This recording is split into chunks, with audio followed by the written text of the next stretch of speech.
everybody. How are you? It's good to see you. It's good to be seen by you. I, of course, am the one and to date, and science is very grateful for this, only Bill Sylvie, a.k.a. the Dungeon Delver, and I'm darn happy to see you. I'm glad you're all here. I'm glad I'm all here, insofar as I am ever all here. But welcome to the show. This is just what we do. 5 nights a week, I bring you guys some live streaming about tabletop RPGs of the classic variety. But every once in a while, we like to have a special guest over, and we have that tonight. Joining us here in just a few minutes will be the one, the only Jack Photon. And if you don't know who Jack is, you don't know Jack. Jack's going to be joining us here in a couple of minutes. He is an artist. He is a guy who has supplied so many cool things to the show that you guys have seen. And he does it for the community, guys. Let me just be right up front with you there. But anyway, so we're gonna have Jack out here in just a couple of minutes. But anyway, so yeah, that's what we're doing tonight. And let me tell you what, folks, if you haven't already, please do click the subscribe button, click the bell icon for notifications. And if you like the video, give it a thumbs up and leave me a comment down below and let me know what you like about it. Kabuki, good to see you. Vaughn Giffard. But anyway, so yeah, you know, you can support the show that way. That's the best. But also, if you'd like to support us through Patreon, we have a Patreon you can subscribe to for as little as $1 a month, or we have YouTube memberships. Again, that's I can't really adjust those. That's $1.99, so I get it if people want to go, hey, well, I support you on Patreon. But anyway, that's up to you. That's up to you. That is up to whether or not you want to do it. I'm just happy to be here for you guys. And so I want to mention something, because this kind of came up today. And look, first of all, I am not in the least little bit tweaked about this. I'm not unhappy. I just thought it was more than anything, I thought it was sort of humorous. But it came up today in a discussion about what we're two-hit armor class 0 came up in a discussion on Twitter today, and somebody made a comment because I'm a charts guy. You know, I'm a charts guy. I love the charts are the easiest. Trust me, please, my fake bros, come on over here to the chart side. It's a lot easier, you know. But the discussion came up and people were talking, well, you know, Thago is easier. And, you know, I said, well, the chart's really the easiest. Just look at the chart and you're done. You know, you don't have to worry about it anymore. But kind of the back and forth sort of, the nuance of human conversation is lost in the text medium often, I find. And what can be meant as a jape or a jest, something meant for comedic effect, could be misinterpreted as, you know, curt, as arbitrary, as rude. And I never want anyone to misconstrue anything that I say in a text format unless I am very clear about my ire. So in this, just there was no argument. There was no anger on my part, nothing like that. So but not less to do with that, and more in the larger sense, guys. I'm an easygoing dude. Everybody knows that. I just like to be mellow and chill. So with that said, he's picking up the headphones. He's doing it. He's picking up the headphones. Why don't we be chill with a third party? So welcoming on my guest this evening is me. But he's an awesome guy. He's contributed a lot to this show, a lot to this show. Let me just say that unequivocally. So he's out there in the audience almost every night, and now he's in the studio. Look out, it's loose. Ladies and gentlemen, please welcome our guest this evening, Jack Photon. Jack, good to see you, or your webpage at any rate. How are you this evening, my friend? Hello, everybody. I'm not doing too bad, Bill. How are you? I can't complain. I can hear you fine. Audience, can we get a mic check on Jack? I've got him 5 but you guys let me know. Yeah, I can always move the mic closer if that works better as well, or whatever. Right on. I'm not doing too bad, and thanks for having me on. Oh, Bill, before we get started, your producer sent my agent a big pile of paperwork to sign. My only question, it all looks good. I just had a question about a possible typo at the end. It says I'm supposed to sign this to my dear fiend, BL Sylvia Bub. No wonder you go with Bill Sylvie for a stage name. That's a lot easier. Should that be friend or fiend? Does it matter? I mean, one little letter in a big contract like this can't change the entire meaning of it, right? No, that's just legalese. You just sign that as prescribed, and I'll make sure that gets off. All right, so that's to Bill Sylvia Bub. You're willful and servant throughout all eternity and beyond, Jack Photon. And so it just vaporized in a puff of brimstone. That's weird. Could you send me another one so I can sign that? Or I think the one will be enough. I think the one will be enough. I've got everything I need now, Jack. Okay, great. Everything I need. Am I famous yet? Hey, everybody. So I'm Jack Photon. You're known to an audience of thousands. Indeed, yes. Check my YouTube subs. You're known to an audience of thousands. If that's not famous, I don't know what is. But anyway, so let's talk about you a little bit. How do you want? Do you want to talk about art first? Do you want to talk about D&D? Do you want to talk about Star Trek? You have the con. Well, thank you very much. I don't know. I guess it kind of started out in 1980 when my just turned 9-year-old brother came home with the Holmes box set to show his just about to turn 11-year-old brother what he had gotten. And, I gave it a older brotherly glance over, and my eyes immediately shot to the ages 11 plus. And I was like, whoa, hey, I shouldn't even be looking at this stuff. But I figured it was a couple months away from my birthday, so it won't be too bad. And my brother's here, so we'll both go through it at the same time. And I guess I was running Borderlands that night for my brother, sister, and mom. And the only thing I really remember about that is that there was kobolds behind a door that surprised everybody, and they killed them all. And I wasn't happy about that, so I said, all of a sudden there's a bunch more kobolds. Not that, and this is the first night we're getting the game, so who knows what we're doing, right? Right. And my mom just said, oh, this is silly, and she walked off, and my sister never got into it. But my brother's been gaming straight 43 years now ever since, and back in 2004, I put myself into a cryo freeze tube, and I just thawed myself out in 2020 thinking that would be a cool year. But, well... And then the cryo tube locked behind me, so I can't get back in to go to 2260s, whereas where I really wanted to go. So I'm kind of stuck there for now, I guess. You're stuck with us, yeah. So the good old J. Eric Holmes introductory set for Dungeons and Dragons and Keep on the Borderlands. Honestly, name a more famous duo. I bet you can't. But that's great. So your brother bought the set, and you ended up kind of as the beneficiary. Although, as you say, he's been gaming as long as you have. So that's I'd say you both won there.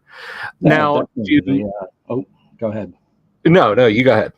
I was going to say the set always remained his, of course, and me being the beneficiary of it was that he got it at all. And he was into monsters and stuff at the time, and I was more sci-fi robots and that kind of thing. So a little CrossFit worked out. And then when Star Trek came along in '83, it was like, oh my gosh, how could it not be better?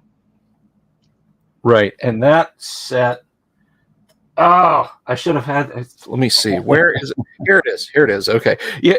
I know you've got like 12 of them. So, that's this bad boy here. Yep. Yeah, I was hoping to have my cameras working, but it didn't quite work out with my browser glitching and stuff. So next time, I'm sure we'll have so much to cover that we'll be doing another one or two of these sometime in the future. Oh, yeah. Oh, yeah. And I mean, the 80s, now, Jack, you know this, of course, but maybe for some of our audience who are a little bit younger, or maybe you're the same age, but you got into gaming later. That period you're talking about, like 70s to like 1983, 84. Honestly, I mean, that was probably the greatest time in tabletop role-playing games. I mean, you talk about the Star Trek set coming out, and I sort of glanced over here at the shelf that I picked it up off. I've got some Flying Buffalo games. I've got some Chaosium stuff. Of course, tons of TSR and everything. That was a Wild West time to be alive. Was there anything else that sort of caught your attention back then? Anything that maybe you picked up, tinkered around a little bit with, and then put down, that you think about from time to time?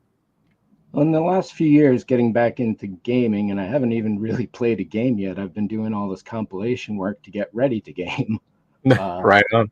So, but in the last couple of years, I've been trying to define what it was about the games, remember as much as I can, and I really wish I kept some kind of diary or some kind at the time. It was like you had said the other day on one of your shows, someone took one of their old game ideas and turned it into, well, what was it, a TV show or a movie or some internet thing? Yeah.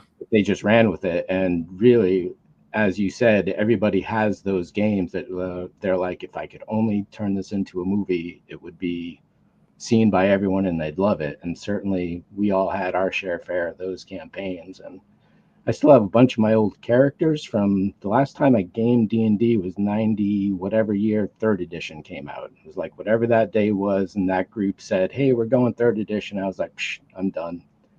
Too much. And too many changes. I liked 1st edition. I didn't want to go 2nd, but everybody else had to go 2nd. So keep up with the times, and you're rolling with it and all that. And but after my brother got this game, he also found that downtown locally there's a train station owned by the town. So it was leased out to various groups and clubs. And one of them was a local swords and sorcery society, they called themselves. All right. Every Saturday, 9 a.m. to 3 p.m., 50 cents dues got you a newsletter and the ability to game for 6 hours that day in a place with a DM. So they started off in one little corner on the 1st floor. Over a few years, it wound up going to the 2nd floor. This train station is at least as long as the full Amtrak passenger carrier. So that's 100 whatever feet, 120 maybe. So it's one floor, 100 feet long, 30 feet wide, filled with people gaming every Saturday. Lunch breaks, there's a little deli not a block away. Awesome times. And I'm sure for the older teenagers and early 20-year-olds, having us 10 and 12 and 13-year-olds was a nightmare, but I can't imagine gaming with a bunch of 10 and 12-year-olds nowadays. I'd lose my mind, I expect. Yeah. But, when you're that age and you're into it, it's like, yeah, it's everything that you're all about. And from there, and that lasted 3, 4, 5 years or so before it all fell apart. But through that, we met a couple people that lived near us, and we started gaming with them. And so that switched from the club era into our first DM era, who was pretty much that guy in early high school, ran my Cavalier through Henry V before I probably knew how to spell Shakespeare properly. Nice. So he ran Henry V as a D&D module. For my Cavalier specifically when he was at like 10th, 12th level, whatever it was. Right on. And I had mentioned this in one of the chats one time, about how this huge war had erupted all over the Flyness in one of the campaigns, and just massive power DM is what this guy was. And what was I going to say? So yeah, in reference to that, you had said that your characters over however many years on one of your games were like 9th level or so, I think, for what they were. And some of us in the chat figured out the math. And doing that as a high schooler, gaming many nights a week, full weekends, we were running up to 9th level in a year or so, year and a half. So we all there were like 4 or 5, 6 of us that had a primary stable of players with various satellite players that came in here and there. And so over that year and a half, there was one primary DM. Eventually, we all started doing our own little games and DMing. And we each had a stable of characters, at least 6 to 12 deep of various levels. So one of us would say, hey, I want to run a 9th level game. Everybody would pull out a 7th to 10th level character. We go, okay, let's do this. Or, I'm going to start, if we were just running a 12th level game, the primary DM would say, well, I want to start this 1st level game, so let's go with this. And there's only one time we ever started off with a super high level, and that was pretty cool. We were all apprentice magic users. And one of the players, Arc Magi, in the actual game, and one of his enemies was Mephistopheles. So we're all the apprentices hanging around. The master is off doing whatever. Mephistopheles shows up looking for the master, finds us instead. However it went from there, we inhaled some smoke. All of a sudden, we're 18th level, each doing all this crazy stuff to get whatever the quest was that we were sent on.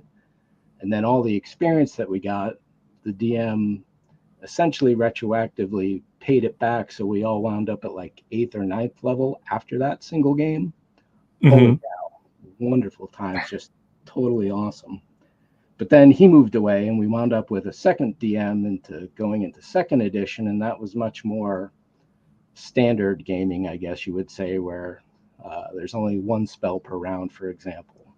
And when you're doing power gaming and you get into segments, and it takes a D4 to pull out your material components, and it takes a D4 to look for your target, and it takes a D4 segments to see what happens after your spell before you choose a new spell, all of a sudden you can start doing multiple spells around. And that's when users get into their that's when they can really hold their own toe-to-toe when you get into the 12th to 18th level, because once a fighter gets close up to you, you're dog meat. Even if you have stone skin, contingency stone skin, you can take 2 hits and then you're in trouble. Any magic user knows. So once you get into that per segment kind of stuff, then it really takes off, and you can, 5 magic missiles in a round if you take 1 segment to look and see what the effect of the previous magic missile was, right? No material components, 1 segment each. If you just want to blind cast them, 10 magic missiles per round, but you can't do anything else, and you don't know if the first magic missile took the enemy down or the 10th one did it, or if they're still standing. So it's really, that's the downside to it, is you're totally oblivious, so you're easy to attack, but you're dishing out super D4 damage at, what's an 18 D4 magic missile, right? 10 of them. Right. Goodbye, right. Yeah. everything. Unless you have a standard minor globin vulnerability, right? And when you're up at that level, you've got all those standard defenses going on. So all of a sudden, everything starts balancing out. Don't forget the breach of shielding. Right, and all of those as well. So it's not like, oh my God, 10 magic missiles in a round or 5 or whatever. Once you're dealing with that kind of mathematics, it's maybe it works, maybe it doesn't, and you're going to plan B or C or whatever. I don't know where I was going with all of that, but and then the 4th phase of my gaming career is now that I'm out of cryo freeze in the last couple of years. And the primary objective of the D&D thing goes back to 1985, June 15th, when Unearthed Arcana released. Mm-hmm. We were all psyched, and within a year or two, flipping between both books for magic users and clerics, oh geez. So by 87, I convinced one of my buddies to give me his copies of his books, so I took my copies of my books and I started cutting them up so I could paste them into an alphabetical order. and we'd have one single magic user book and one single cleric book. And then second edition came out and ruined the whole project. Oh, yeah. So however many dollars worth of books destroyed with a scissors, razor blade, and rubber cement and tape to make new ones, and TSR goes and does that. So consequently, coming out of my cryo freeze this past year, I started working on the Star Treks. That was where my house rules were and what I really want to game. But earlier in the year, it was thanks to you, Mr. Bill Sylvie, that I was inspired to, you know what, I'm going to go and alphabetize those magic spells. And starting with that, it started with, combining all the player information for the handbook and Arcana, and then putting the spells in there. It was like a 300-page book, so I had to separate that out into its own book. So after I finished the Librum of Gameful Conjurations, I was like, oh, you know what? Maybe I'll just take a quick detour into the NPCs, because that's still player classes, essentially. And I played enough of them myself, certainly, over the years. Mm-hmm. So I threw out the Exalted NPCs relatively quickly, and then just the finite spells just a few weeks ago, finally at last. And that's in the middle of doing my Star Trek stuff, which is where my house rules originally started from, which gets into why I started that project.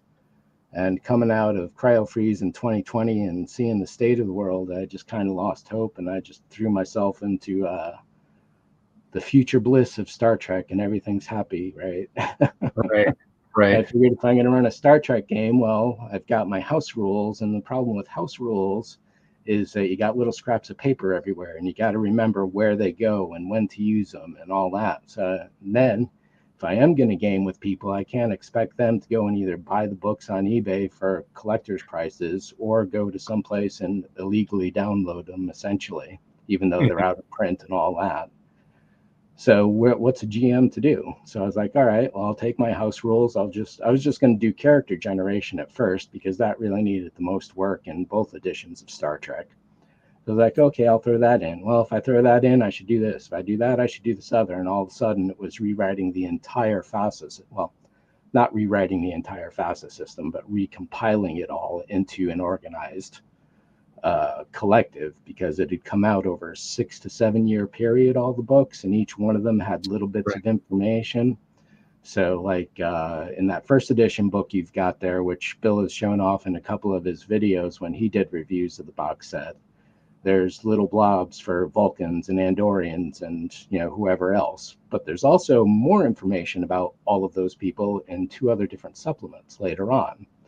So I've taken all of those, and there's even a magazine article in there too for the Vulcans. So I took all of that and threw it into book 1 life form readings for Star Trek, and that's just character generation, and it's just about 100 pages long. So then Piece of the Action became book 2, which is all the rule sets, and then book 3 became all the appendices and all the little background flesh information that build the bones on the character from book 1, essentially.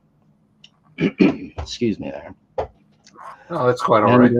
Yeah. So other than that, so that's where the whole impetus of the things came from. And I guess all of that ties back to the very first house rule for Star Trek, which was something 14-year-old Jack Photon titled the BS efficiency rating. And that was, as a 14-year-old and a 12-year-olds and 15-year-olds, as a GM, you can't role play that 90 charisma, or if you're a paladin, 18 charisma, and you don't know the words, you don't know the gestures and all that kind of thing, right? So this was my way as a GM to interpret, if they're trying to influence a group, okay, you take this particular skill, that charisma, or this and that. And if you're trying to do certain things, maybe carousing works, maybe negotiation works, but if you're trying to fizz-bin some gangsters in 1930s Chicago, there are no skills for that in Star Trek, and there are no particular stats. It's a charisma thing, but it's also a luck thing, but it's also a quick-witted intellect thing. So which one of those do you see? I created the BS efficiency rating. And when I published my 3rd edition version of this back last year in 2022, one of the Star Trek FASA fans, was like, well, BS efficiency rating isn't really Star Trek, is it? So I was like, oh, foolies. from the episode Miri, where all the kids are playing games and they're all called foolies. So essentially, Right. if you want to fizz-bin some gangsters, you're going to play a foolie on them. So now you make a foolie roll in the fourth revision that I've made here. And then I added a whole bunch of articles and extra stuff between my third and fourth edition. And so, yeah, I guess I'm kind of running out of where to go from here at the moment. But if you have any questions, that's a lot of everything that I just dumped on everyone, I'm sure. No, that's fine, man. That's what we're here. We're here to talk. We're here to talk about, great gaming stuff. And, you mentioned about D&D, about compiling everything, and then you get to that great cusp. And I guess this is kind of something maybe that all of us as gamers have felt over the years when you latch on to an edition you love. And it comes down to money at the end of the day. I don't think any of us are so ignorant, willfully or otherwise, to think that it isn't just money. But I never understood myself the whole, a new edition's out, we have to get rid of our old edition. I mean, because you can make the argument, and I certainly wouldn't argue too hard against it, that the differences between first edition Advanced Dungeons and Dragons and second edition Advanced Dungeons and Dragons are not tectonic. I think the differences are largely tonal. And to put this in kind of perspective, and I think you'll probably agree with me here, I think it's I think it's like a difference between Star Trek the original series and Star Trek the Next Generation, the difference between first edition AD&D and second edition. But at the same time, I feel like when you start talking about between that and third edition, that was a huge shock to the system. It wasn't just tonal anymore. It was tone, it was mechanics, it was presentation. And I never understood the need. What is an old edition of a game not doing that suddenly a new edition does? You follow me? I mean, I think we all kind of felt that. What is, yesterday was Wednesday, and there was no 65th edition of Sharkmen and Cyborgs, and today is Thursday, and the 65th edition just dropped. Why do we now have to jump over? Well, and I guess there's a few angles that goes from. I mean, on the one hand, there's the science background where information is always changing. So as rules change, as things evolve, you package all that in, like, Dragon Magazine from, issue 50 to whatever it was when second edition came out. Everything in Unearthed Arcana in second edition is in Dragon. Mm-hmm. Mostly by and large. There's a few things, and there's a lot of differences. Cavaliers were really weakened in Unearthed Arcana, from my opinion, changing all those rules. So Cavaliers are in charge of the fighters instead of being under the fighters, for, categorizing them. And but when those new rules come out, it's like, oh, you're going to get new magic items in the case of D&D, and you're going to get rule fixes that are in place and not scattered everywhere across Dragon, for example. That's part of why with the Librum of Gameful Conjurations, why I went in with all the errata from Dragon and started fixing that. Oh yeah. As a side note, speaking of errata in that book, Player's Handbook, the other day you mentioned DMG surprise bonuses that they're given in Player's Handbook. Yes. They seem to be corrected in the Blue Wizard cover. Okay. Because that is what I sourced for the Librum, and that is what seems to be matching. So that's interesting. They were fixed in the Jeff Easley releases. That's one of those things that I probably knew when I first dug into this 20 years ago, but it just went out to lunch. So thank you for mentioning that. So there you guys have it from Jack's mouth. If you have, double check me on that, definitely, and confirm. Well, it looks like preliminarily they did fix it for the Blue Wizard cover. It's my quick Do check. do I have a? Do I have? It's orange, Bill. You should be able to see it. Let's. That was another thing I hated about those. It's like the cover's fine. Easily is a great artist, but putting all those orange spines Yeah, I know. took away all the personality. I mean, yeah, it makes it uniform on your shelf and all that, but it robs the individuality of the actual book. Yeah, so I like the orange spine covers just fine. I think it should have been an option that TSR went with, but yeah, the actual orange colored spine itself, I hate that. That's kind of naff looking. Mm. Yeah, they just which one is which? Well, you can't really tell from a distance. Yeah, Player's Handbook, you instantly know from across the room which book it is, right? Right. But with the orange ones, it's like sort of where it is.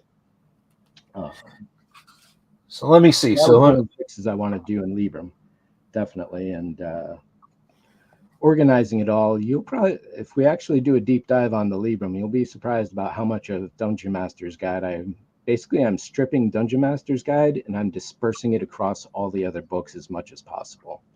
Huh. Whatever husk is left of the DMG is going to be strictly about running, creating the game, or whatever is left there. All the monster information is going into the monster manuals. Any extra planar stuff is going into the extra planar manuals, and so on.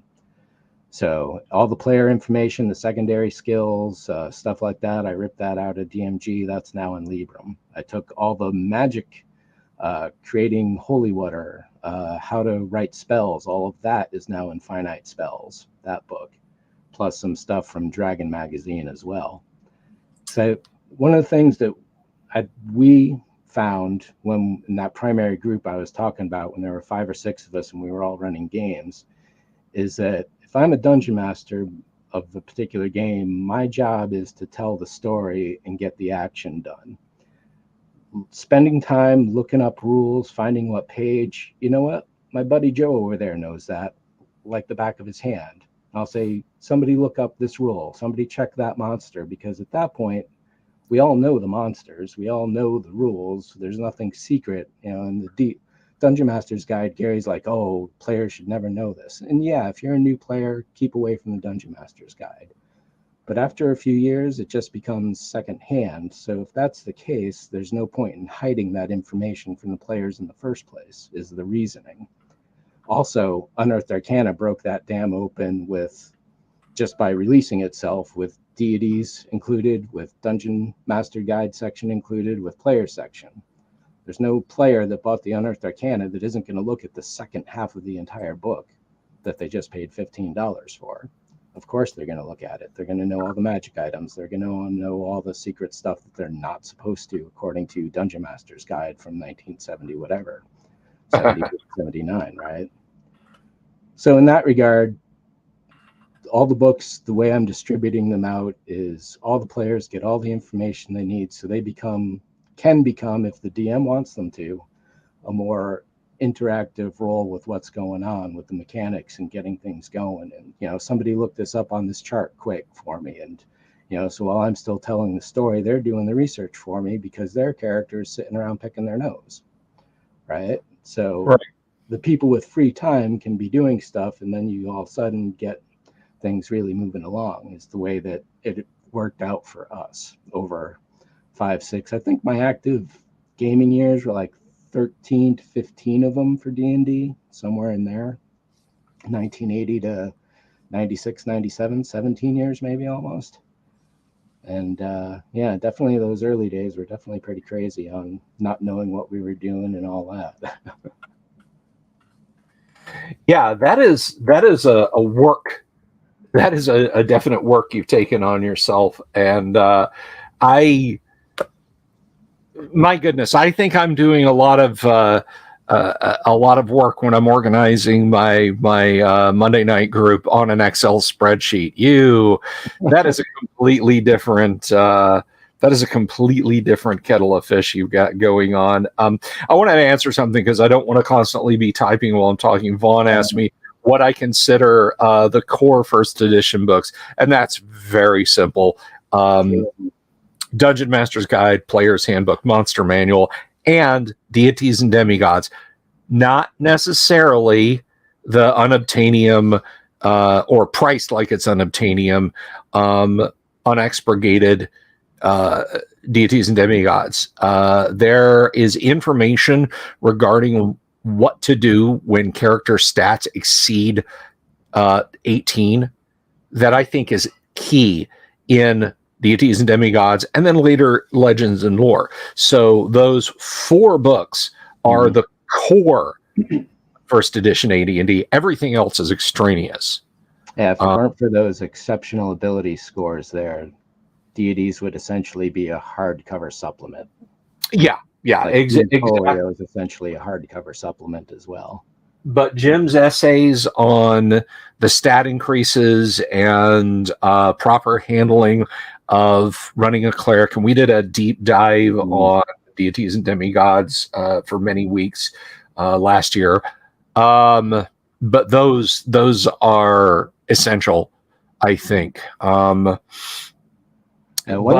you don't mind me cutting in for a moment. Go ahead. One of the things I found doing this compilation project, and I never realized until now, these 40 years later, 30 whatever years later, is that Unearthed Arcana is essentially first and a half edition. It didn't seem like it at the time because it just smudged a little few rules here. It didn't really change much that was overall going on. Then Oriental Adventures hit with the secondary skills or whatever they were. And then Dungeoneer Survival Guide, Wilderness Survival Guide, Greyhawk Adventures. That's why Greyhawk Adventures on the cover says compatible first and second edition, not just one or the other, because by that point, there wasn't, well, I guess second edition was out by that point, but at the same time, there was just such a blurry, blobby mess of what the editions were. And if you're my Librams and all this work I'm doing now, I'm definitely qualifying as first and a half edition. If you want to play first edition, Bill has it right. DMG, PH, and Monster Manual with deities as a backup if your characters ever get to deal with 19s, and of course if you're dealing with clerics and how they interact with their deities themselves. Definitely. And with Libram's tomes, manuals, and even stuff as innocuous as Ioun stones, which can just crop up every now and again. Yeah, you're gonna get a character who, after enough play, and I'm not talking about, a 20-year campaign where you wind up with a 35th level paladin. I mean, this can happen, part of the way through a journey across the Flannis to go from, A1 to A3 or A2 rather.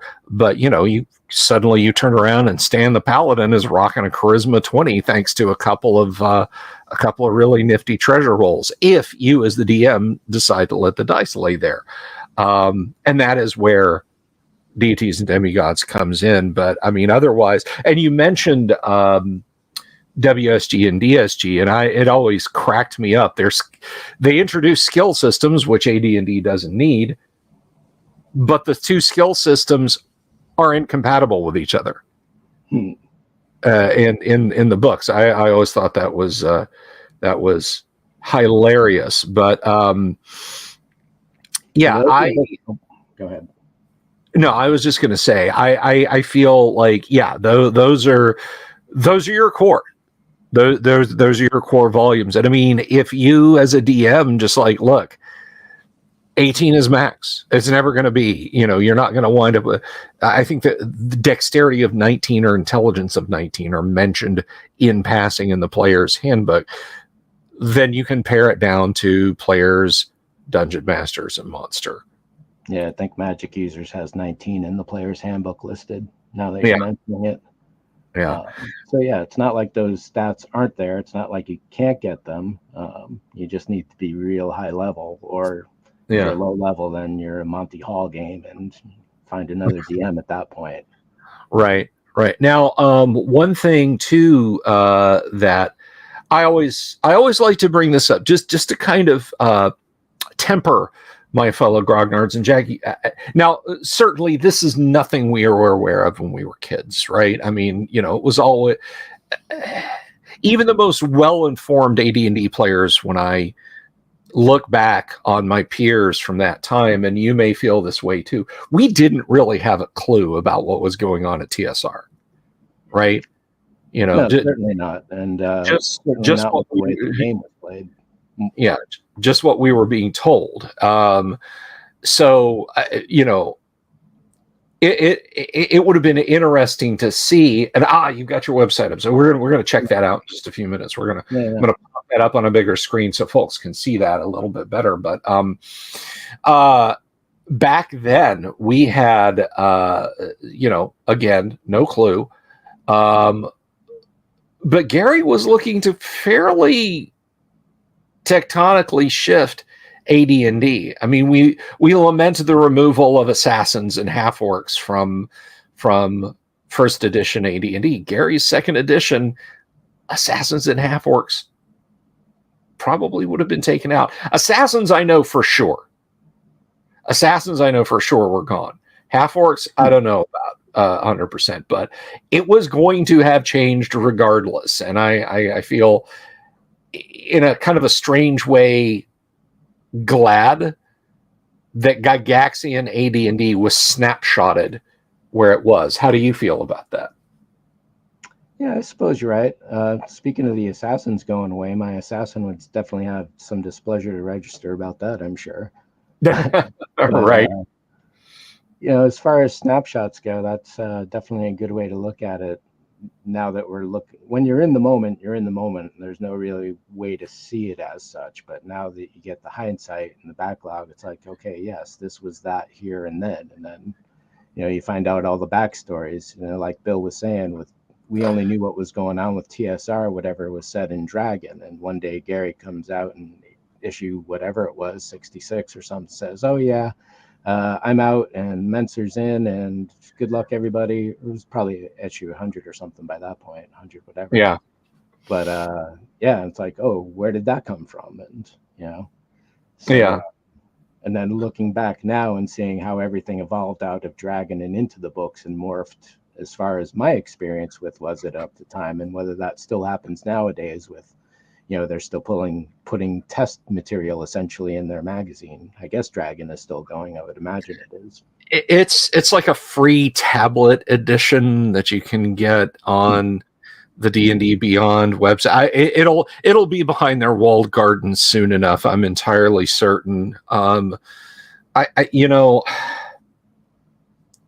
no, I'm not. You know, we would be here probably till dawn if I got on my bicycle about what WotC's doing and that sort of thing. You know what? You have been scrolling up and down and clicking around on your website. I can tell you're itching to do this. So let's have a quick look. I'm gonna put his website full up on the screen, and you kind of take us through the cool stuff. I'm sorry, your website, the Internet Archive page for Fant Force. So let's bring this up.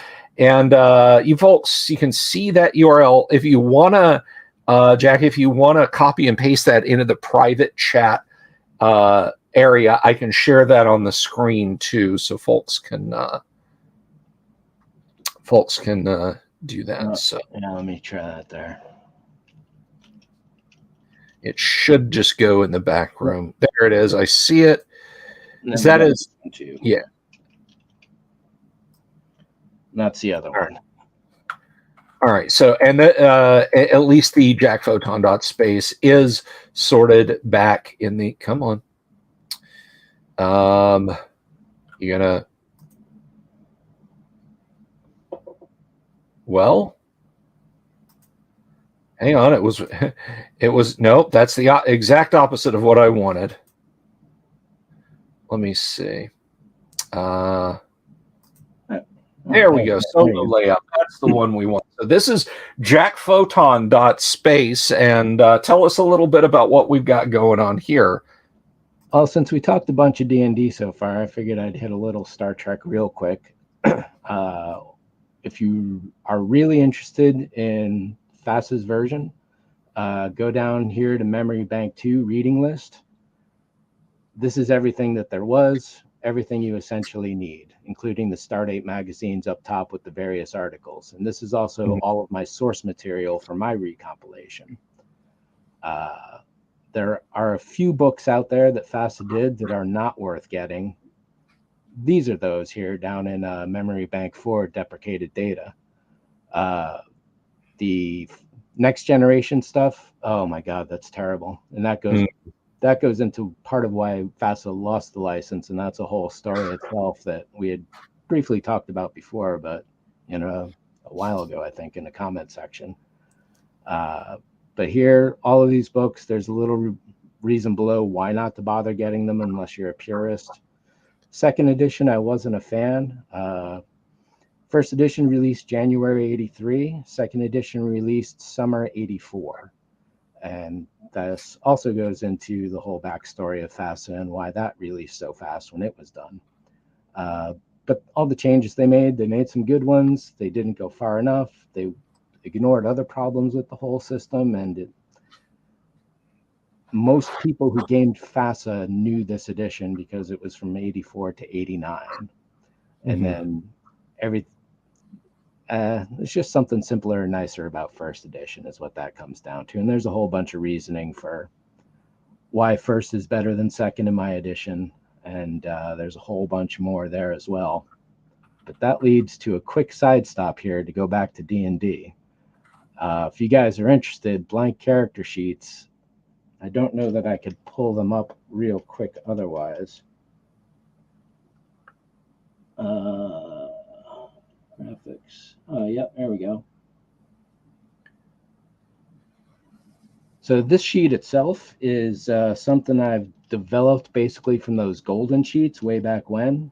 Were those official TSR releases, Bill? The goldenrod character sheets, yes. Okay. Yes, they were.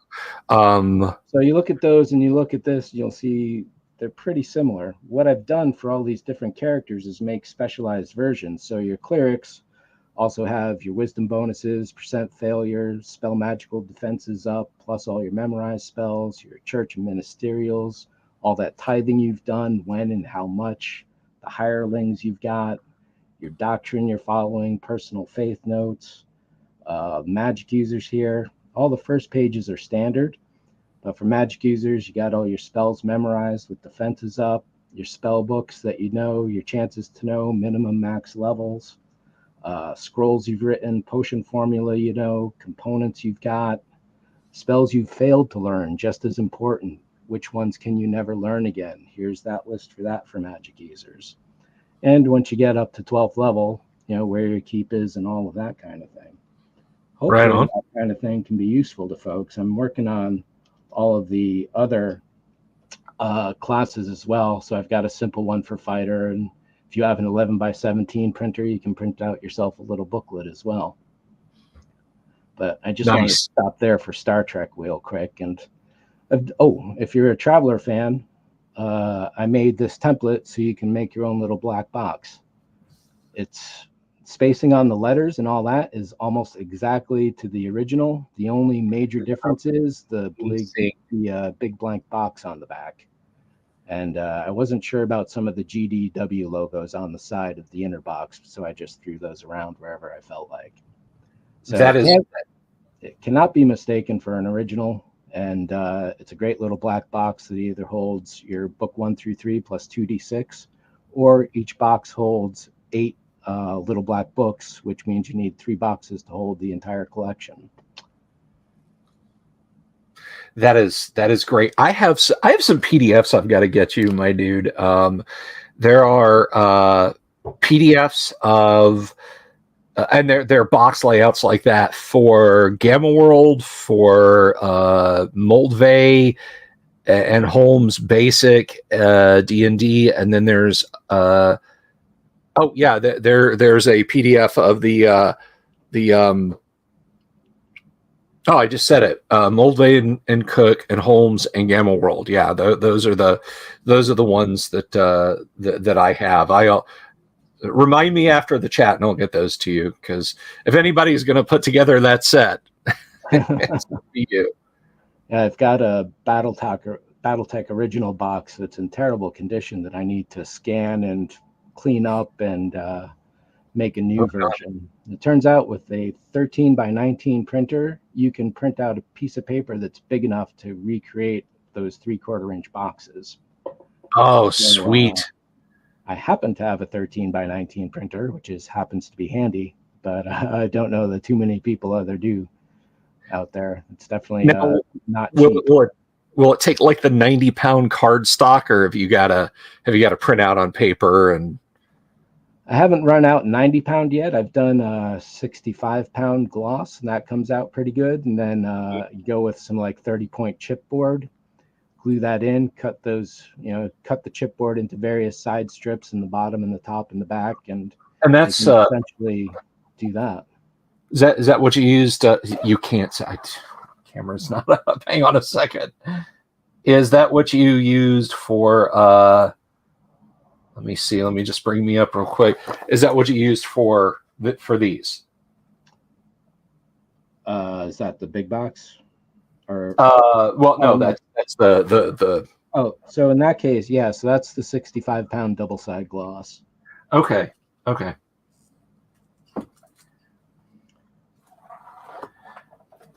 Is that a fellow? Oh gosh, I can't even remember. It's been so long, and I feel terrible that I cannot recall the exact episode, but I think it's just over on Facebook. But I had a guy on who did D&D repros, and the way he did it is he's a bookbinder and he has access to all the stuff. Nice. Is he gets the correct size hardback book and then strips out the inside, because there's so many books in that format, 144 or 100. The Player's Handbook and Dungeon Master's Guide size, right? But he prints new covers and carefully recovers the old books, including putting fly leaves in them and everything, and then prints out and puts the contents in. Or he'll make a cover for a book that has a destroyed cover and then puts the old contents in the new cover, that sort of thing. Just fantastic to watch him work on that. To do this D&D project, I gave all my books to my brother way back when, and moved across country, so I haven't seen him since. So to do this compilation project, I've had to rebuy them all again, and I think I'm finally done and spent just about $500 on 12 books. It's been crazy. But being able to do this project at last has definitely been worth it in that regard, and I'm glad that people are able to I hope people are able to get some use out of it. Definitely. Well, they're amazing, and I mean, we've shown them off on the show before. So much of what you've done, it's absolutely gorgeous, dude. Guys, if you're out there, go to this. I had it up on the screen just a minute ago, but you can go to archive.org and look for Force, a Figment of Your Imagination. You can go to jackphoton.space. There's so much cool stuff that Jack has done, and it absolutely belongs on your shelf. I haven't been able to look at any of the comments at all during all of this. Well, we've got a couple of questions, and I'm gonna come back. Let's see. Let's see. So a couple, these are from Vincent. He asks, Jack, any lead miniatures and paper maps used in your game? In my personal game, Star Trek, no. I just use little cardboard chits on a graph paper, essentially, just to keep it easy. Back in D&D, we used to go full bore. I had mentioned our club days. In those cases, some people had tables. Most of us were on the floor. So we didn't always have a central table we were gaming around. Even when we were into our other games, it was like someone sitting over here in a chair in the living room, and there's a couple guys on the couch. And, when you need to get together to figure out where the combat is, you put the map on the floor so everybody just comes in, moves their figure as appropriate, when you couldn't keep track of it in your head. but otherwise, no. Didn't use them too much. I've got one of the gold orcs that Grenadier did from way back. Nice. That was the Wizards Gold contest that they had. That was, again, my brother who at the bookstore. He picked up the orc box and walked out. We got home, and there's a shiny gold orc in there. Oh, no way. Oh, my gosh. Does he still have it? I have it now. I forget what I traded it for him. But, so is it plated or is it solid? It was plated. Okay. Let me, here we go. There he is. Wow. Okay. I am, hang on a second. I'm going to hide Vincent's comment. Do not adjust your sets. I want a screenshot of that right there. Let me see here. Come on. I'll send you the JPEGs. Guys, look at that. That is right there. That we all saw the Grenadier ads get a gold-plated Grenadier D&D mini. And there's one up close. That is gaming history. Vaughn, Grenadier made the miniatures for Advanced Dungeons and Dragons, and they did the Wizards Gold giveaway, a random gold-plated figure. You got the gold-plated orc shaman there. So that is actual gold-plated. Yeah, so all these ads and stuff I'm showing you here, I found these on the internet after a whole bunch of searching. It definitely wasn't easy. And then I found this image. This is what it looked like when we opened it up back in 1978? Oh, whatever year that was. Yeah, that is pretty phenomenal right there. That is. I found a few of the Grenadier bulletins, but they almost don't speak about the Wizards Gold at all, unfortunately. They announced one of the winners one year, but then they don't say anything about it again. But it was like 3 or 4 years long, because it started off with this wizard.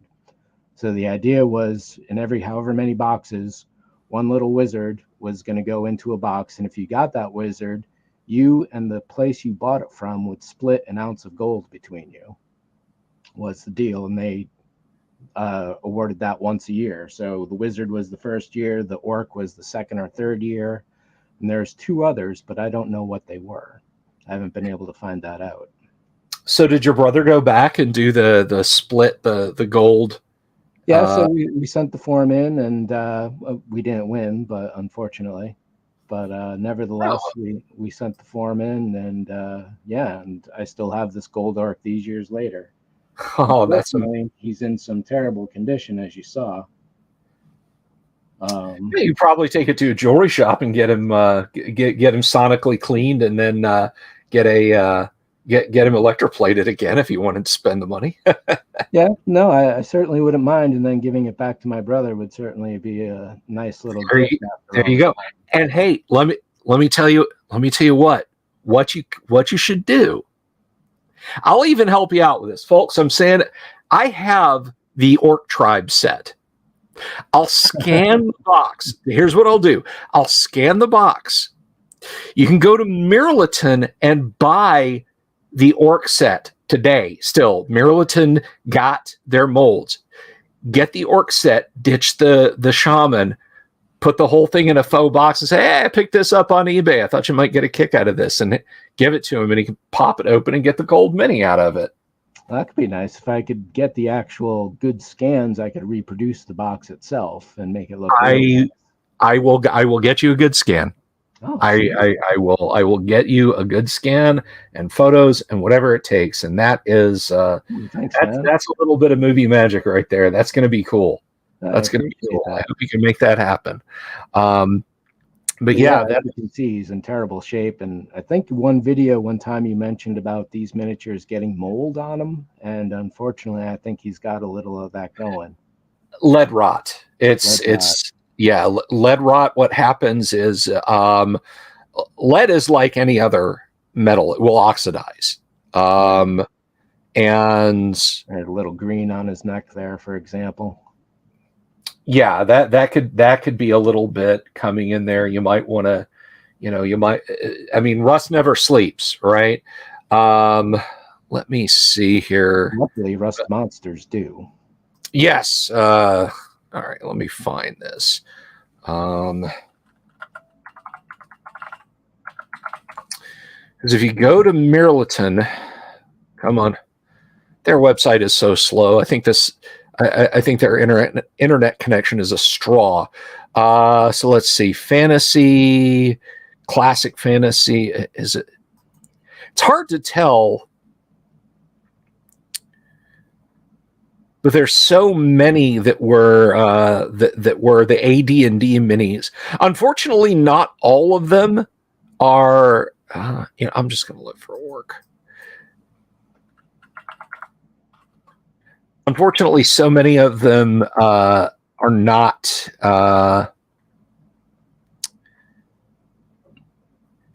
available to them anymore. Like the Red Dragon set that I've gone on and on about, and I got my buddy Bill over at Pete Minis Live to do up for me.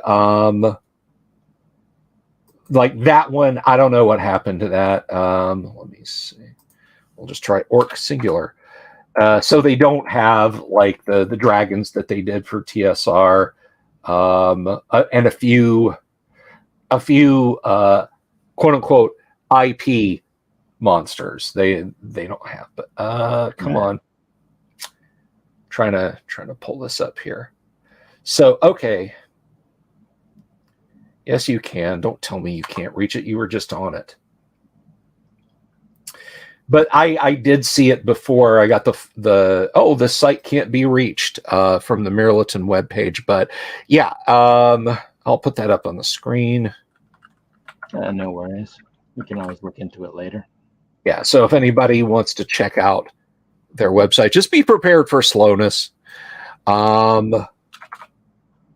They do have a lot of the AD&D minis, 25 millimeter. Come on, is it? You can get these bad boys, and you can have a lot of fun. But anyway, that is very cool. That is very, very cool that you have that. So unfortunately I kept it in a dice bag for too many years, and it got yeah. I did. I remember back way in the early 2000s, some friends commissioned a paint job from me for a mini, which floored me because I don't think I'm a good mini painter. But they were like, no, dude, your stuff is gorgeous. Please paint up our buddy John's Paladin, because it was like from Reaper. They had like two of the same character. One was kneeling and praying, and the other was the Paladin attacking with his sword. And so I painted them up for them to their paint specifications and that sort of thing. And he was over the moon, and I was like, oh, well, tell him if he ever needs them touched up again. And like the next time, because he was a friend of theirs, not necessarily a friend of ours, and it was a couple of years later, and he had a cigar box that he kept his dice in, and we're sitting there playing D&D, and he opens the cigar box, and I was standing close enough, I glance over, and there's both of the minis, and they look like they'd been hit with a hammer. That's where he kept them, and I was like, oh, that hurts. I got paid already, but oh, that hurts. At least I can say I was a teenager and didn't know better. Yeah, he should have known better. So, John, wherever you are, I hope you enjoyed your mini, but my God, man.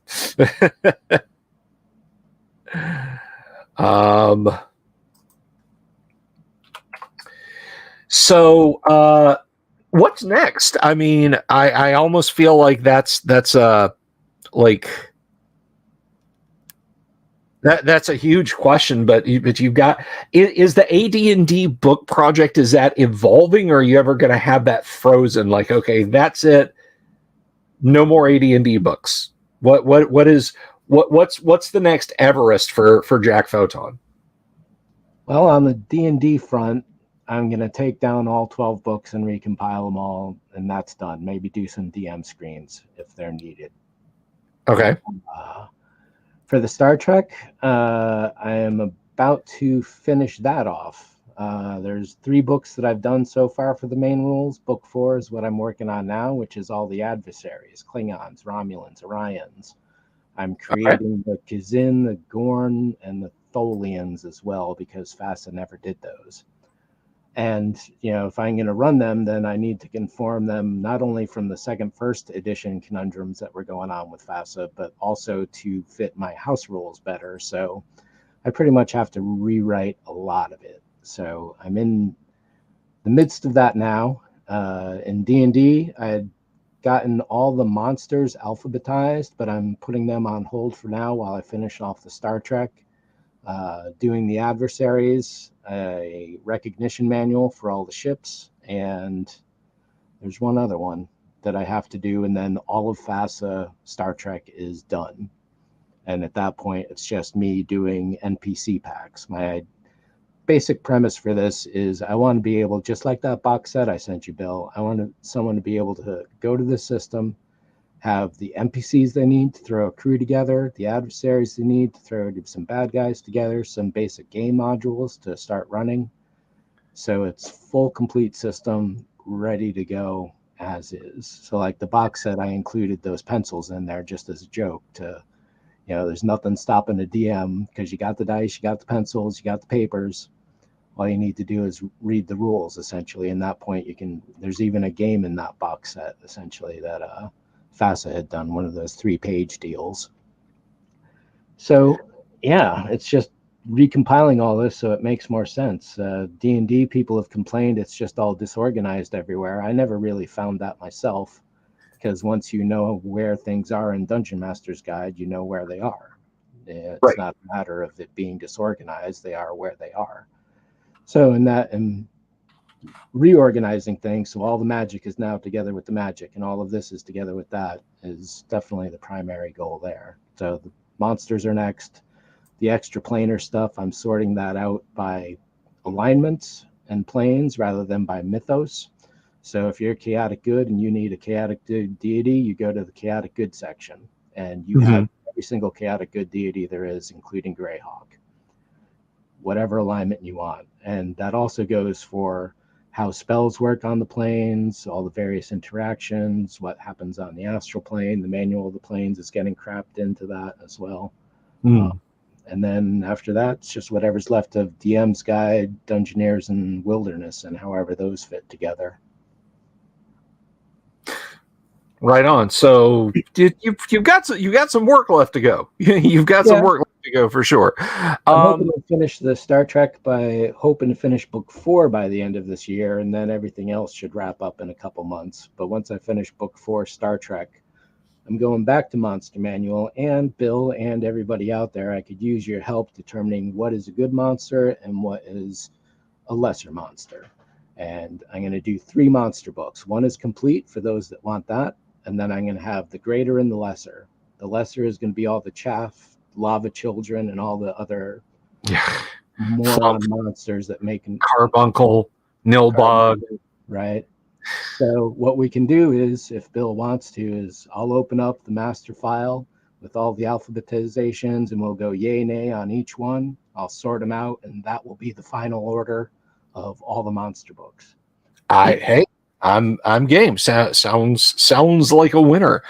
I know you have some particular favorites, Bill. So, and you definitely have the massive experience to be like, yeah, my knowledge isn't as deep on all the monsters, and you've definitely been there for much longer than you'll be able to do that. I will do my level best. One question that I did have, and I will forget it, so I got to ask you: have you ever had anybody? Now, we the fans, we love your stuff, of course, and you get positive. I hope you get positive feedback from the community. You guys better be saying nice things to Jack, because he's got a lot of cool stuff going on. But with regard to the other stuff, has anyone, like maybe who was at FASA or just anybody in the RPG industry at large, ever said, "Hey, this is cool stuff," or has it not been out there that long? Or what's the feedback you've gotten? So there are a couple of FASA Trek forums in particular where there's like 3 or 4 people, old fossils hanging around still. And I've gotten some feedback from them, which has been helpful. No one's really dug into the books and said, oh, here on page 38, this paragraph, I don't have any kind of feedback at all like that, which would be really helpful. As far as industry people, I wrote to one of the so Star Trek was released by FASA, written by Fanta Simulation Associates, who were contracted to do the game. And we can talk about the history of that in a little bit. But one of those guys is on Twitter, and I wrote to him a year or two ago asking about psionics and, pointing out that, they never developed it, so that I did. And he probably took my question not too happy. And he was like, we did think of psionics and rah, rah, rah. I was like, oh, geez. I kicked the hornet's nest. Never meet your heroes, I guess.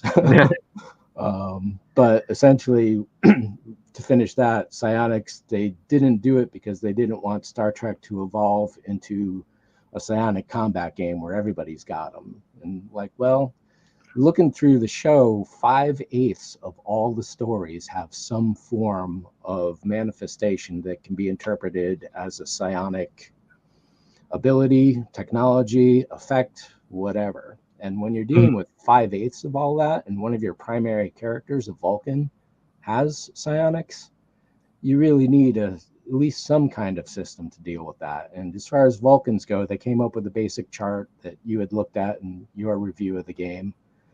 And, it's just a couple point modifiers, and that's about it. There's no actual interaction. How do you resist a Vulcan mind meld? Can you resist one? And all these other questions that come up as far as game mechanics go.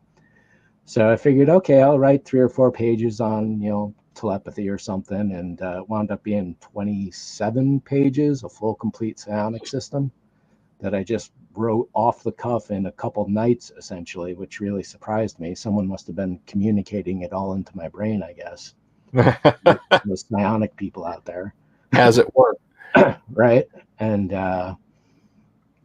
so, yeah, 27 pages later, I'm like, holy cow, I've got a full psionic system. It's basically loosely based off Traveler notions, as far as 5 abilities and that kind of thing. But then I interpreted that into game mechanics for Star Trek and based on what was observed in all the shows. So that's one example of where my house rules kind of came in. And it's like, well, there's this big empty hole, big hole in the ceiling. How are we going to fix that? Well, there's some plaster and some wood and all that. And there's all sorts of little things that first edition was a very rushed project, and they had plenty of time for second edition, and they just didn't really fix much, but they changed a lot. And I think some of that was to get rid of the original guys' names off of it. And this gets into the history of it, where Gen Con 1982, August 22nd, Sunday, end of the show, the 3 guys that are Fanta Simulation Associates, and I'll probably just call them Fanta guys to keep the syllables down, they're big fans of FASA, and FASA has a table as well. And the Fanta guys were selling like Traveler character sheets or deck plans or whatever. So 2 of them decided to go over to the FASA table to express their admiration, and they talked to Jordan Wiseman, the president of the company. And, the inevitable question, what have you got coming up, happens. And Jordan's like, well, we've got the Star Trek license for a role-playing game. We've done 4 submissions, and they've all been rejected, and we've only got a couple months left on the license, so I guess we're losing it. You guys don't know anything about Star Trek, do you? And the 2 guys look at each other, look back at Jordan, say, why, yes, we do. And the 3 of them lived in Indiana. They drove up to Lake Geneva in 2 different cars. So on the way home that night, one of them was bouncing between cars every half an hour, taking notes on how the game would work. So this is August 22nd. We'll round that and call September 1st. October, November, December, January 1st, the game is on the shelves of all the stores. It's a 4-month development, concept to production, and on sale. Consequently, because of that, the internal FASA editorial team got left out of that equation because there just wasn't time. And because it was a rush job, there's a lot of holes in it. There's a lot of things that are just loosely put together. It's patchy. And even the Fanta guys call it a framework to hang your campaign on, which is a great way to look at it. It's just this structural house that you're going to put the walls and the paintings on and do all the decoration for, essentially. So the first edition has its problems. It's got its holes and all that. So when second edition comes out a year and a half later, and they announced it almost immediately that they were working on second edition, it was that summer. When second edition came out, the Fanta guys were more relegated to the Doctor Who game that FASA was doing at that point. The editor that came in just basically copy pasted and did a lot of padding and changed this and didn't do that, and just left all these fundamental issues wrong. And while there are a couple good things, like just for example, the officer efficiency ratings in second edition is a great idea that are supposed to affect how your character goes through the academy in your terms, but then they give no mechanics to support it. And I'm like, why? If you're an exemplary officer, then you should have some kind of benefit for your term so that, you know, maybe you pick your next assignment the next term. If you're a poor officer, then you're not going to be getting any starship assignments. So those things should be affecting it. And they just never did the math for that. And they complicated other things that were simple. They simplified things that were complicated, and it was just a mess. But getting the guys, the Fanta guys, out of the contract, because they were essentially hired on spec and then paid in royalties for sales. FASA did not expect this game to blow up.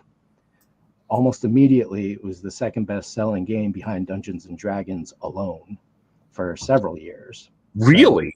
So that's what I've heard. That's what I'm told. I don't know where you'd look up sales figures for that. I imagine maybe you can, but that is what the Fanta Simulation guys are boasting of in interviews they did 10 years ago, you know, on various blogs here and there. Right. So, and I wouldn't be surprised because Star Trek was big. And in your review of the first box, you had talked about tables and dice and how Star Trek uses it. And I forget exactly, but the gist of what they were saying in their introduction was written towards Star Trek fans, not gamers. So their audience, the way they figured it, was Monopoly players, people who play Life and Candyland and stuff like that, people who are used to those kind of board games. Okay. So their whole introduction is like, yes, you use a board, but it's not a board game like Life. Yes, you use dice, but it's not a game like this, and all of that. So their audience was not gamers at all. It was pure Star Trek fans and getting them into it because that's where all the money was going to be. And they definitely succeeded. And, you know, even casual Star Trek fans love all the artwork, the pictures, and, you know, everything that the system has out. FASA work made it into the movies and the TV shows here and there for various ships on screens in the background. So it was a very strange conflagration. And when FASA signed the contract with Paramount, they were like, oh, we're getting Star Trek. When Paramount signed the contract with FASA, they said, you're getting Star Trek, right? So you're getting Star Trek, the original series, you're getting the animated series. Then when second edition came out, they kind of changed the focus on all the internal pages to the movies and left the artwork and all the external pages of the books as the TV show, which I expect was part of their ploy to kind of creep their way along. So second edition is more movie, first edition is purely TV show, and that's part of the dichotomy of where the editions break down. Is the rules were written for first edition or for the original show. There's enough changes in technology. You know, Chekhov is a weapons officer instead of the navigation officer. There's all these little changes that sort of work and can be rigged into place, but that's not the way the rules were written. And that's one of the fundamental downfalls of the FASA game overall. And it's also leading up to one of the reasons why they lost the licenses. FASA was thinking Star Trek. So when Next Generation came out, they wrote 2 books for it. Paramount said, no, we gave you the Star Trek license, not the Next Generation license. By that time, FASA had one of the books published and ready to ship, and the other one was about to finish and be published as well. Paramount says no. FASA says, screw it, releases them anyway. Paramount nixes the contract. Additionally, FASA was also starting to push ground forces, ground assault, Marines, and all these other supplements, which is why Gene Roddenberry personally rejected their initial, or so it said, Gene Roddenberry personally rejected the initial submissions that FASA did because they were too combat and military oriented. And then, of course, once Roddenberry died, Star Trek went all combat military oriented. So, all this Marine ground forces stuff would be totally fly with modern Star Trek gaming, I'm sure, and they wouldn't even blink about it. Right. Back then, Gene was on it, and supposedly one of the Fanta guys was in an elevator at some convention, and Majel Barrett hops on, and he introduces himself and the game that they wrote, and she's like, "Oh my gosh, Gene loves that game so much. It perfectly captured his vision of Star Trek." Nice. Whether the guy is boasting, whether he's conflagrating, whatever, maybe not. But that notion, and just looking at the rule system too, it's just everything that Star Trek was and is. Second edition, it got more, like I said, militarized essentially. They changed terms. So instead of like your endurance threshold, it became your end thresh and max ops and all these little shortened word abbreviations that were all hip at the time, essentially. And it was kind of gaming overall at that point in the mid 80s. Right. Apparently that trend to shrink all the words down to quick little acronyms, I guess they would be. Mm-hmm. But yeah, so Star Trek for the license just fell apart for several of those reasons. And by the end of it, the Fanta guys had been written so far out of it, and the FASA guys owed them so much money that they just never paid them because they didn't want that contract and they wanted to get those guys out of there. And I'm sure after a few years, they were like, fine, lose Star Trek. We got Battletech. What do we need Star Trek for? Yeah. I guess FASA did what? Shadowrun 2 and FASA. So FASA for RPGs, they had Trek, Doctor Who, the entire BattleTech universe, Shadowrun, Earth Dawn, and they had the Renegade Legion universe. They had a lot in going on. I mean, someone once told me that the outside of the paperbacks, because the BattleTech fiction paperbacks, that's a lot. But just talking about the house books, the planetary books, the tech readouts and stuff like that, somebody told me there's something like 750,000 words in FASA's BattleTech library, and I can believe it. I could believe it. I mean, if by words you want to include like conjunctions and so on, not house Davion, but and the, yeah, I could absolutely believe that there's that many in it. Now, this brings up something. Oh, hey, PGI Films. Speaking of someone with a lot of words, my friend.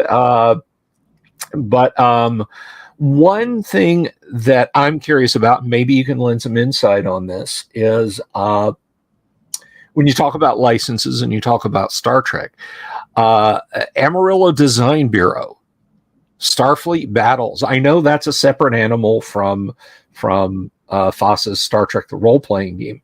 But do you have any insight or thoughts to share on that?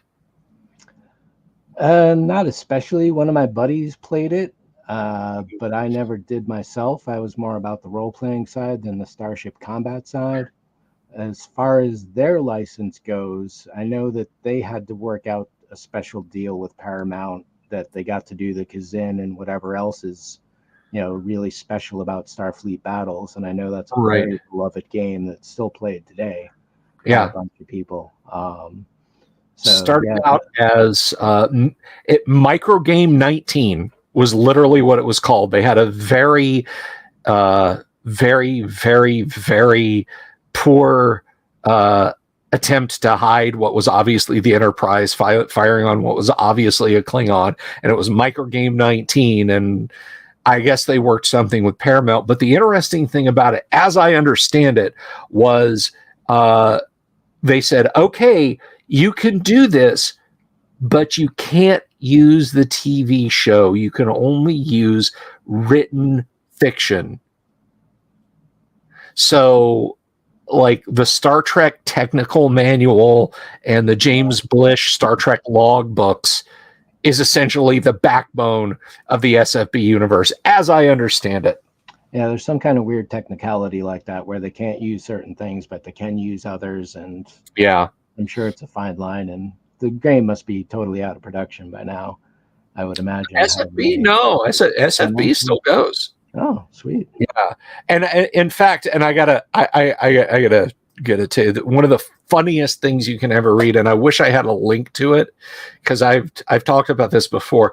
Some crackpot at Amarillo Design Bureau. Look, if you're friends with this person, or if you happen to be this person at some point in the future, go back and read your blog post. Yes, you sound like a crackpot, and I know what crackpots sound like. I sit here 5 nights a week. But they stripped a gear because they were having computer problems at Amarillo Design Bureau, and they were fed up with people telling them to upgrade. And they went on this rant about the perfection of Power Macs, of what was it like?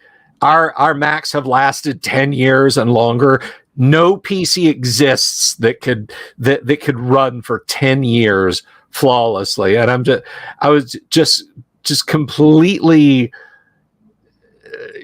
just losing it because they had some kind of data loss over how perfect their Macs were. No, they weren't going to change from Power Macs running OS 9. It's like, we looked at the new Macs.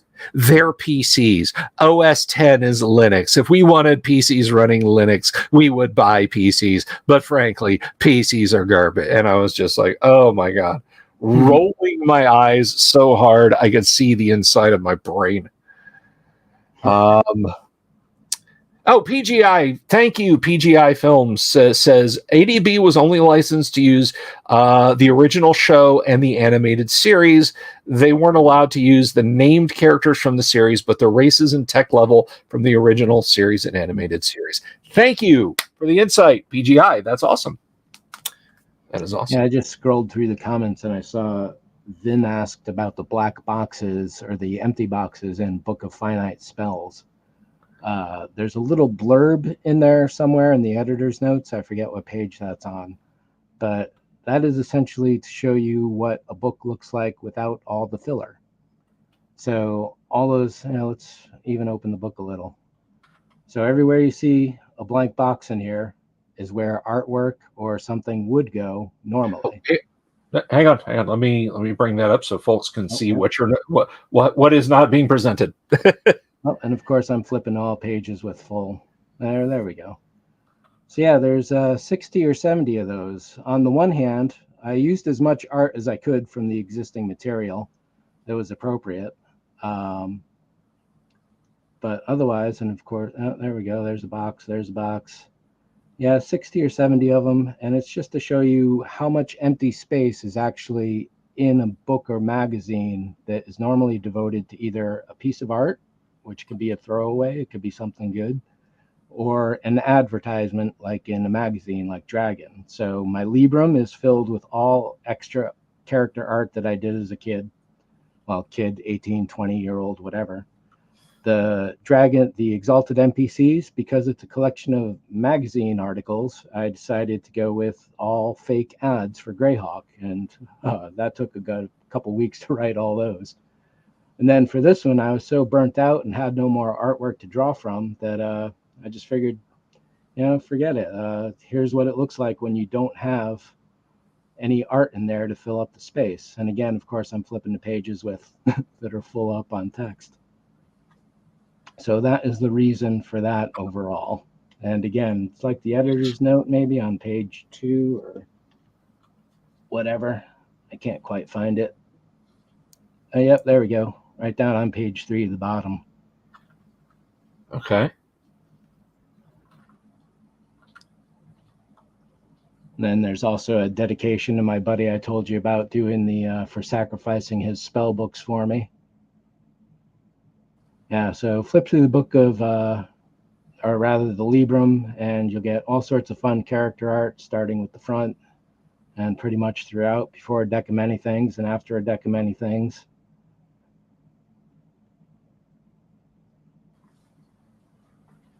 Then Exalted NPCs, I was real excited about that. I got a lot of good comedy in there as far as the jokes go, hopefully.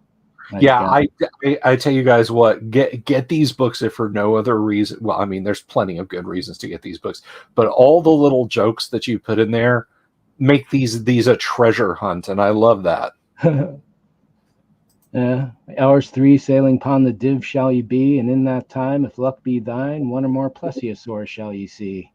Twice daily charters from Willip, Greyhawk, and Radagast cities. Ask on our tours of Admin Fort. Park entrance fees and other costs extra. I love this one, the Machine of Glum the Sad. Original listing for Lum the Mad. You can imagine my surprise when this arrived and the seller says no returns. So at loss to me, here is one Machine of Glum the Sad for you. Command words and all manuals included. Mint original wrapper still in place. Shipped in original box, postage due. Accept payfiend, gems, jewels, no gold or lesser metals, please. So yeah, there's all sorts of good little things like that. There's a little Douglas Adams one there for everybody.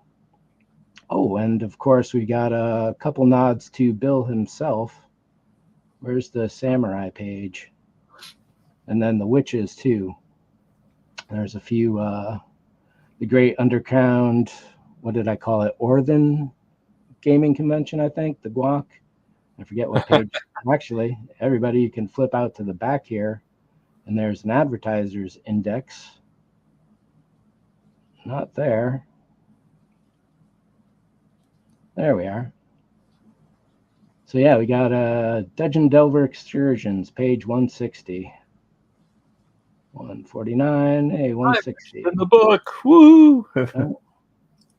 Oh. Hey, come on.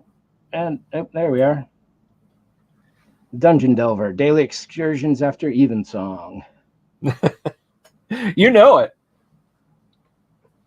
And then is the witch here? No, the guac is over. There it is. Past the guac, the Great Underground Earthen Gaming Convention. Every wheel sun, rain or shine, or unnatural darkness. Travel by air, land, or air, sea, or land. Oh, by the way, it's free. Absolutely, it's free.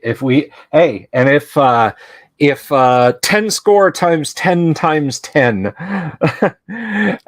choose to scry this evening tide event, then we will have one for real. That's right. So if you haven't subscribed already to the channel, folks, this is the mid-roll. This is the mid-roll call to action.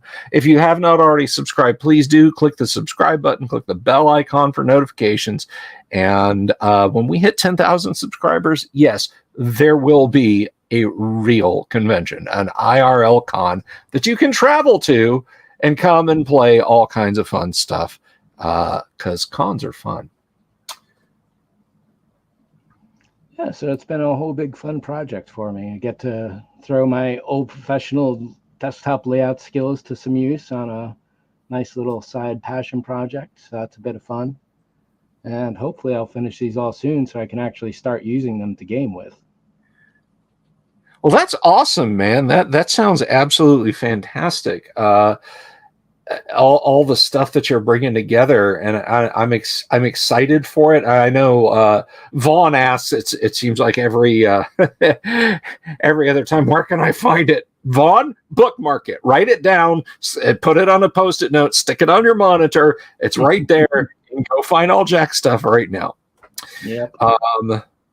I did a witch class PGI films. I think I've got it mentioned in the discussion page on my YouTube discussions if you want to go check that out, but that's up to you. Yeah, it was a picture of the only witch I ever ran before that we flipped through and saw for a second there. I figured may as well throw her in there because need a little space to fill. I made it to like 4th level with her, but just never really I don't know if the gaming fell apart at that point or just never really connected with the character or what it was, but just kind of passed on that one and just never gamed her again.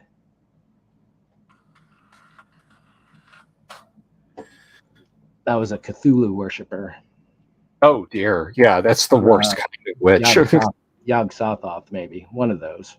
Yeah, Well, not Cthulhu himself, but one of those dudes. none of it good. Absolutely none of it good. Nope.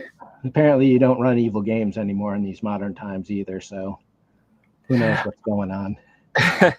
As a rule of thumb, I don't necessarily run evil games, but I'm not gonna. It's not for me, but I'm fine with it being out there. I'm not one of those people that's just going to be like, nope, nope, nope. Worst I'll accept is chaotic neutral. No, no, no. If you're out there and you're getting your mafia on playing lawful evils, you're getting your insane cultists on playing your neutral evils, or your Manson family with your chaotic evils, knock yourself out. I don't think that stuff shouldn't be in the rules. I mean, I'm a dude that likes some titty art in his D&D books. So as far as I'm concerned, whatever, right? So, we weren't scandalized when we were kids and we opened up a copy of DDs and Demigods, and there was Bast in all her glory, right? And we all turned out fine. It's mostly. But I can't remember if you've caught the shows where I've had like Errol Otis and Dave LaForce. Yeah, I have. Yeah, and I mean they were very much like, we have kids or we were kids or whatever, and this never caused any problems for us. So it's not, it's not a thing. I mean, if you're gonna get upset by a bare breast in a D&D book, for God's sake, don't take your kid to see an exhibit of classical Greek sculpture. Right. Okay, because their little eyes will melt out of their heads if you do that. But I think as teens, for us, role-playing evil characters probably seemed like a natural evolution, being teenagers. But yeah. At the same time, you're learning who you are at that point in your life, right? And right, exactly. Role-playing an evil character in the house in the basement is better than going out and doing what's going on nowadays with all the terrible things that are going on. Yeah.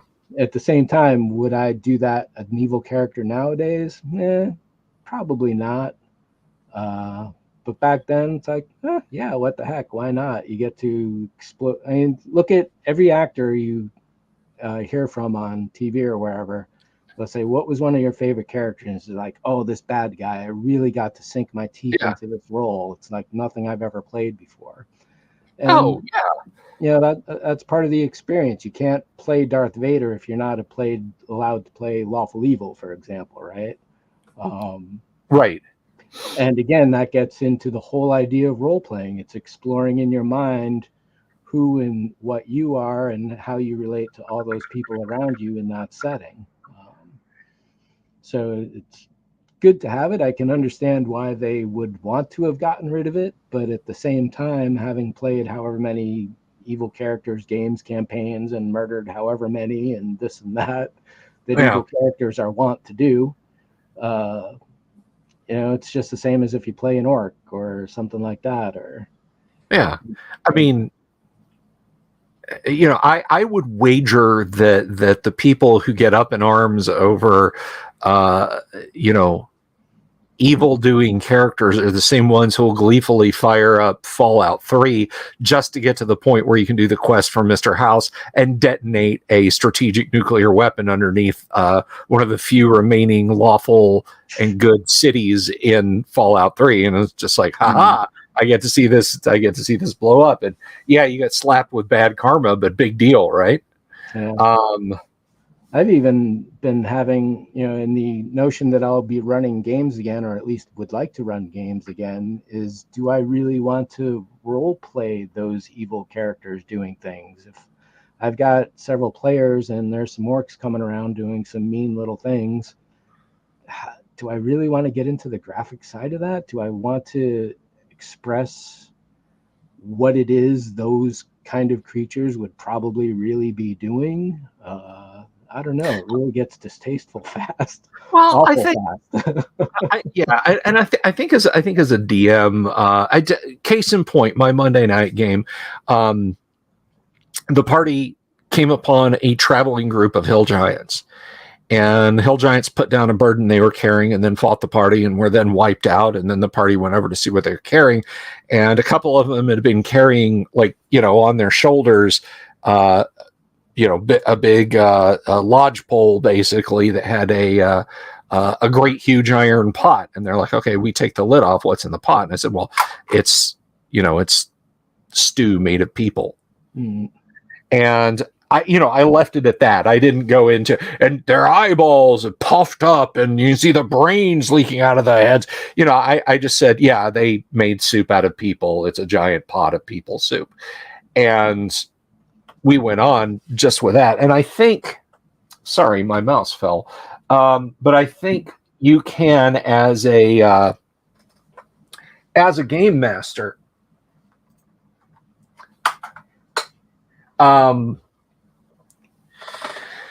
I think knowing your group is a big thing. Like I don't want to hear about, I mentioned that a game of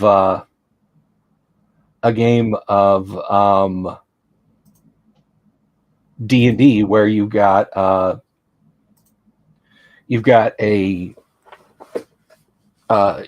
group it's like, oh, we're all chaotic evil. Okay, well, I guess you've got your Manson family going on. But I don't want to hear from the players about, yeah, okay, this is what we do. We roll up on Count Tate and Lord LaBianca, and we're going to describe exactly what we want to do. But at the same token, I'm not going to say anything other than fade to black when the question of, hey, who's the pretty barmaid attracted to in the party? I'm not going to go down that avenue either, just because I don't, I just think there's avenues that if you just say fade to black, everything is, everything is fine. What a group does at their table is entirely up to them, but I don't think I'm gonna, I don't think I'm gonna engage on that level, if you will. And I think you and I are probably at least on the same sheet of paper there. Yeah. On the one hand, you have the safety of the role-playing environment to be able to explore those ideas, which if you're in the right group with the right people, that's probably one of the awesomest things you can do for yourself, right? Is for sure. Learn, just getting to figure out who you are. And if you are in little evil SOB, well, congratulations, you found out. Hopefully most people are not like that, though. But I mentioned Henry V earlier, and just thinking on that, it's like Act 3, something like that, where Henry's at the gates of Agincourt, and he's, we're spit your infants on pikes, bash your elder heads against the walls, and your fair maidens and all this, and like, holy cow, and these are the good guys. It's like, whoa, wait a minute. It's just all these definitions of what is good, what is evil, and what extremes, and all this going on. So, and then in the fourth act, he hung Falstaff for stealing. Yeah, my Cavalier had to do that too. When he got ran through the game, it was like, oh, yep, one of these guys just caught stealing, and I was like, oh, geez. Yeah, I don't want to kill the guy, but at the same time, you have to enforce law and order, and all that. So, then you get that's definitely you get into some interesting. So that's the sort of thing that some players will say. It's like, well, there's the problem with alignment, but then other more engaged role players will say, aha, now I get to play the nuances of this out. Yeah, I can't imagine how D&D works without alignment. It's just so fundamental to the whole thing. Good and evil are fundamental forces that can be detected on a radar, right? They have their point source, distance, strength, and vector, and all that information if you just cast the right spell. So it's not like, and then when you're dealing with a reality where there are factual gods who are factually good and evil, creating their little creations in their images, such as the orcs always being lawful evil, well, yeah, that's the whole nature of that universe.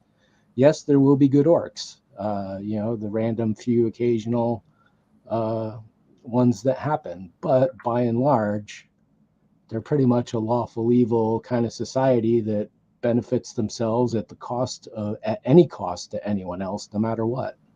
Yeah. Whether it's killing you, whether it's doing anything to you that puts something in their hands, they will do it. And that's the definition of lawful evil, especially when it's organized and it's benefiting one group of people over another at their detriment. Oh, absolutely. And I mean, the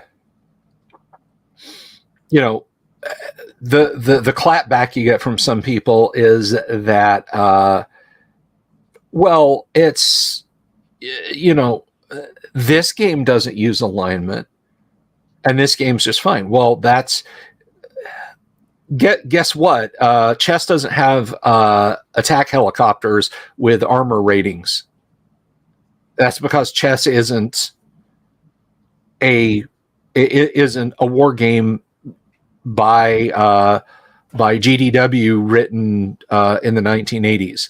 Chess is a completely different game.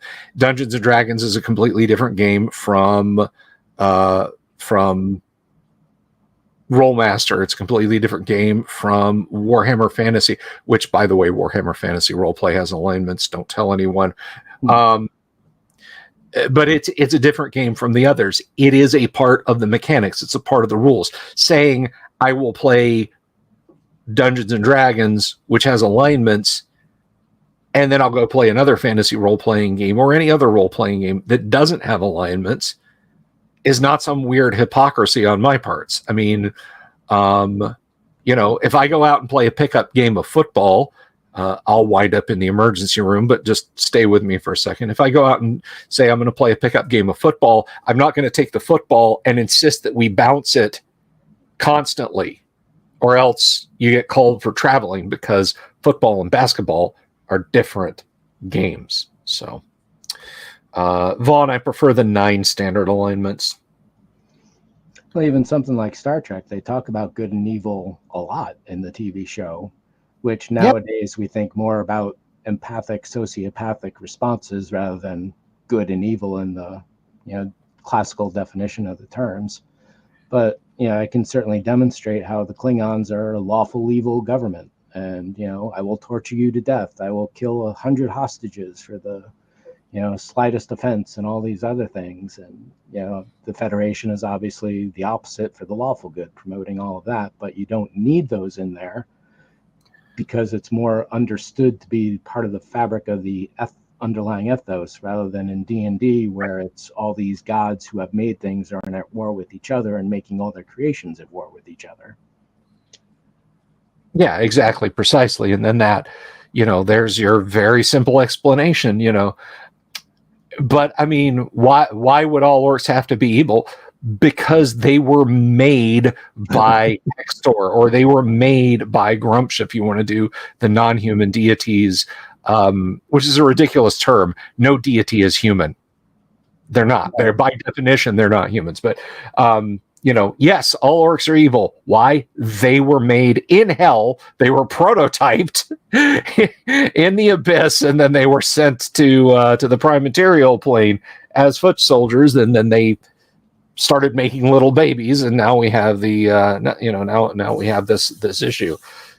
But couldn't they change their minds? Well, that's up to an individual DM, and we've talked about it, exploring those avenues. But yeah, and then again, like you say, I have met some good orcs when I was gaming. They happen, not often, and they're going to be persecuted like hell by their own people. They're going to be persecuted by the humans and everybody else. So their lives are a really tough situation unless they go find a monastery or something and cover themselves up. But again, this is another avenue of role playing that can be explored. Well, I want to play a good orc. Okay, here's what you're going to go through. Okay, let's go through it. And it's like, just like with actors, they get a script. And like I said, with the liking to play evil characters, because they get to really be something they are not. and maybe you find a chaotic good orc. I had a chaotic evil magic user Drow who found out there was a lawful good female Drow cleric, and they went at each other for however many years. That was a deliberate DM thing where he would throw us at each other every now and then, which was definitely another interesting tactic that apparently is generally frowned on. I did a TPK as a player to the rest of the group because the DM essentially wanted me to. That was my assassin character I was talking about. The DM, I don't know if I lost the character or I just came in late or whatever, but he was like, okay, I want to bring you in, but I need you to kill these guys. I'm like, okay, I have a Hat of Difference, magic user first level. I got a Wand of Wonder. I know where they are, so I'll go and pretend to be a beat up, captured prisoner, essentially, when they happen upon me.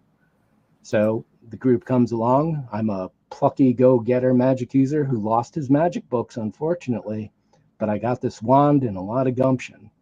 And however many fights, so I was always staying in the background because I was first level and these guys were 7th, 8th, 10th, whatever. And they get beat up a little finally, and I reveal myself as who I really am. Stab, stab, stab. Bury, bury, bury. And none of them are ever coming back again. And I still have, my brother still hates me for that because he loved that character. One of the other guys was like, I hate you, but damn nice job role playing.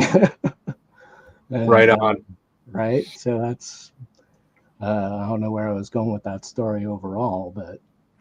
No, I think we were just talking about alignments and so on and et cetera. Right. Alignments and all that kind of thing, and playing evil.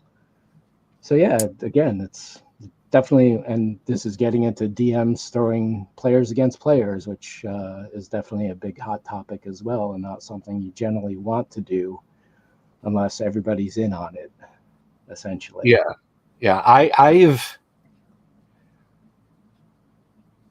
I've seen it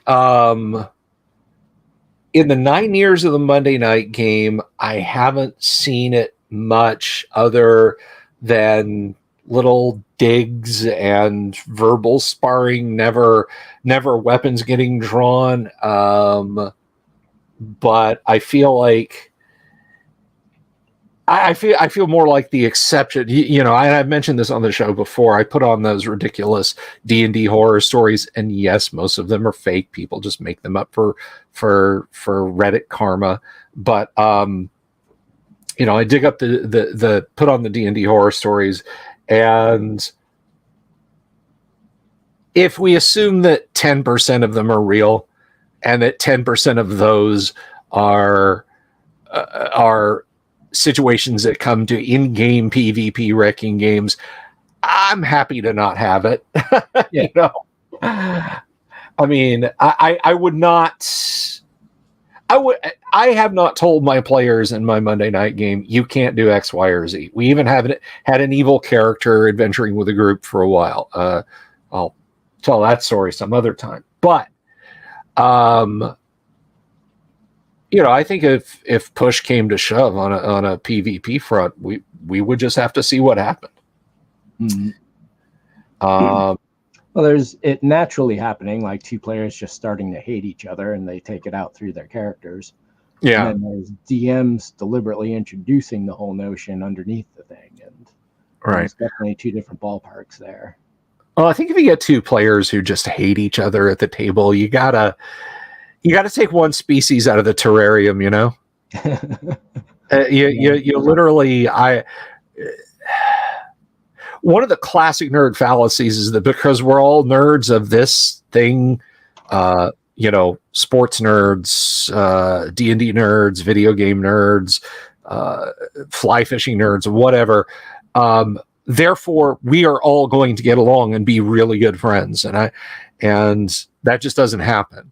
The guy sitting who's sat at your left for 7 months every Monday or Tuesday, Wednesday, Thursday, Friday, Saturday, Sunday night, and played your trusty party cleric and has spoken so well of you and talked the town guard into not arresting you and so on and etc. He just literally might not care a single thing about you other than this is an okay guy that I game with. Mm-hmm. And I think a lot of people, particularly on the DM side of screen, are like, but no, guys, come on, let's all be friends. Come on, we're all friends, right? And that doesn't necessarily hold true. And if you wind up with a situation where, yeah, I killed Mike's character, why? I don't like Mike. Fuck him.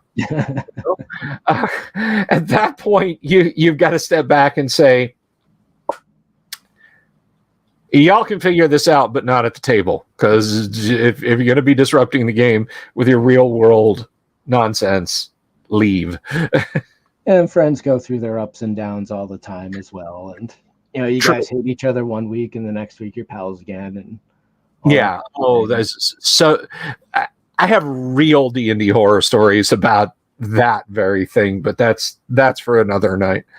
Gabe Parada says, my DM managed PvP by enforcing a rule of keeping it indirect, hiring intermediate. I like that. Assassins. That's where the assassin comes in. Well, Tom, I'm sorry, but yeah, your character was stabbed. I rolled on the assassination tables. You were assassinated at night. Well, who did it? An assassin. I can't really tell you anything more than that.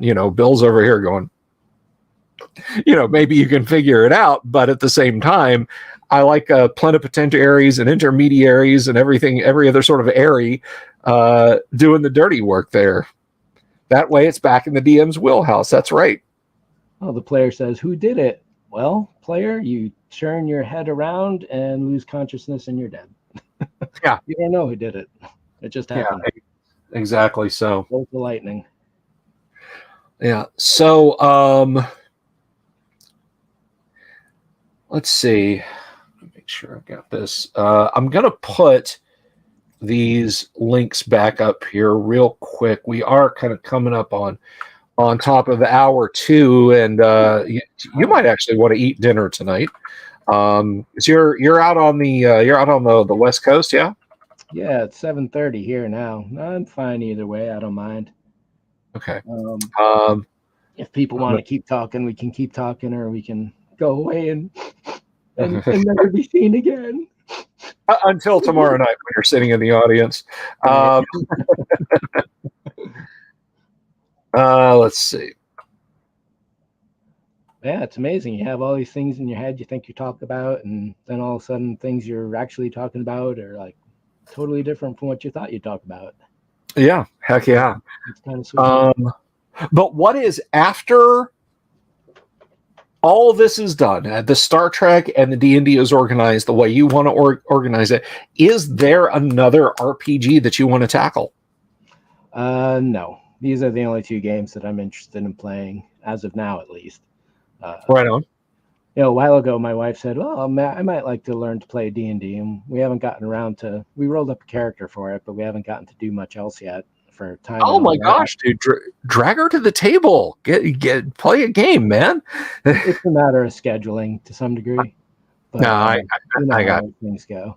Yeah. But she asked me, well, why does it have to be first edition? Why don't you use the new editions?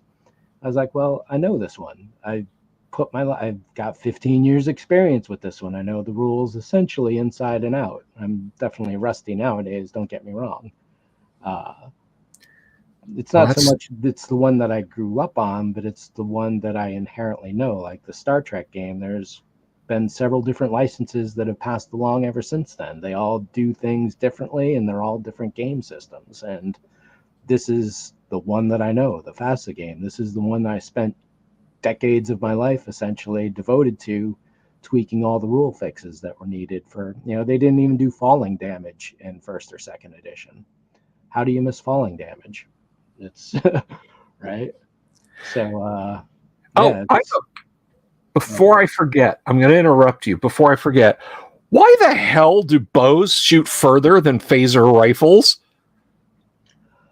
Well, if you go over to Archer Ranger and the Exalted NPCs, you'll see that they say a ranger of longbowman of the English kill somebody at 600 yards, I think it is. No, I'm talking Star Trek. I know, but we're going with the bow. Here's how D&D defined the bow. At 600 yards, an archer could kill someone. In Star Trek, bow does what, 40, 10? I don't have the dice in front of me or the ranges. But 600 yards, there's a few other technical things about the phaser too, like an explosion should take out a much bigger radius than it does, as is stated in FASA. Sure. So there's a few wrong things with it. Part of the, not necessarily about the range for the bow and why it's longer. I don't happen to know the distances myself. I suppose we could start looking them up. But one of the things that touches into as a side thing is how easy it is to kill a Star Trek guy. Not quite as easy as Cyberpunk, where a single bullet and you're down, but an arrow coming at you for 4d10, I think it is, there's a very good chance you're going unconscious from a single hit. So they are pretty lethal. All the weapons in Star Trek are lethal, for one. How they figured out the ranges in their minds, I don't know. I didn't look at those when I did my revision. But again, I think we may as well just pull up book 2, and the weapons is around page 100, because that's a cool page number for weapons. All right. Well, while you do that, I'm going to find something. Do you go right ahead? But I want to see. All right. Let me put you front and center. All right. Yeah. Okay. So bow range out to 190. Wow. Yeah, that is a good range on those. Well, I guess for justifications, there's never been an episode that showed a very long distance phaser shot. You can go into collimating and focusing the beam and all that kind of stuff for the justification. 190 yards, so that's definitely short of the English longbowman, that's for sure. But with where's the phasers? Oh, there they are. Yeah, 100 yards for a phaser. That's still pretty good distance, dude.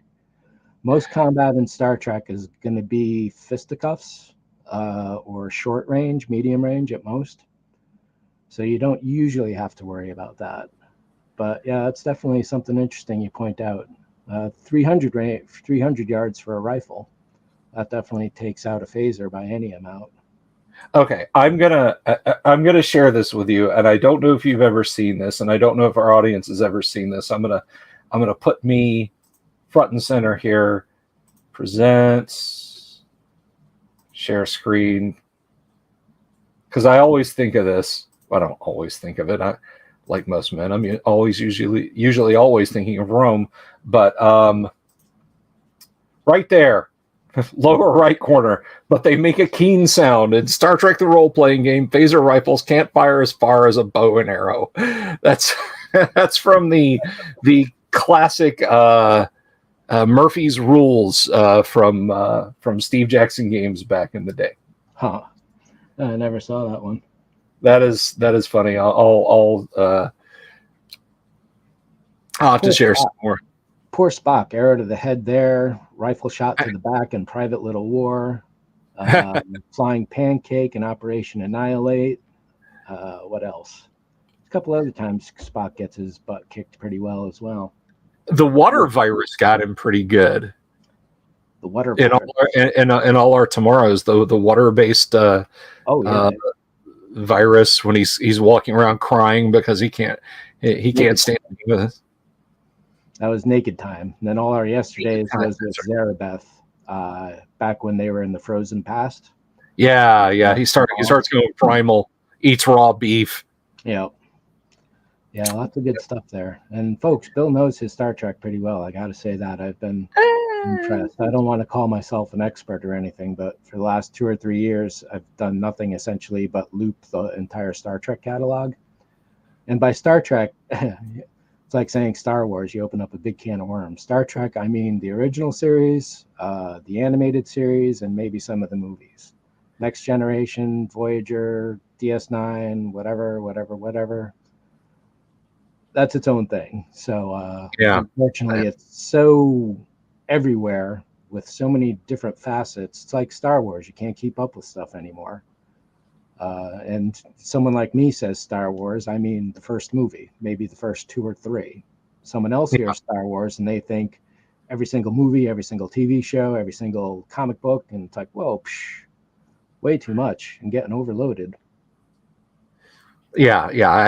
I consider myself a pretty big Star Wars fan, or at least I used to, until I started getting cornered in comic and game stores by people who would start talking to me about, book 13 of the Yuzin Vong Wars, and when Chewbacca's sister kills the half Jedi, half robot, X-1-2B, and I'm like,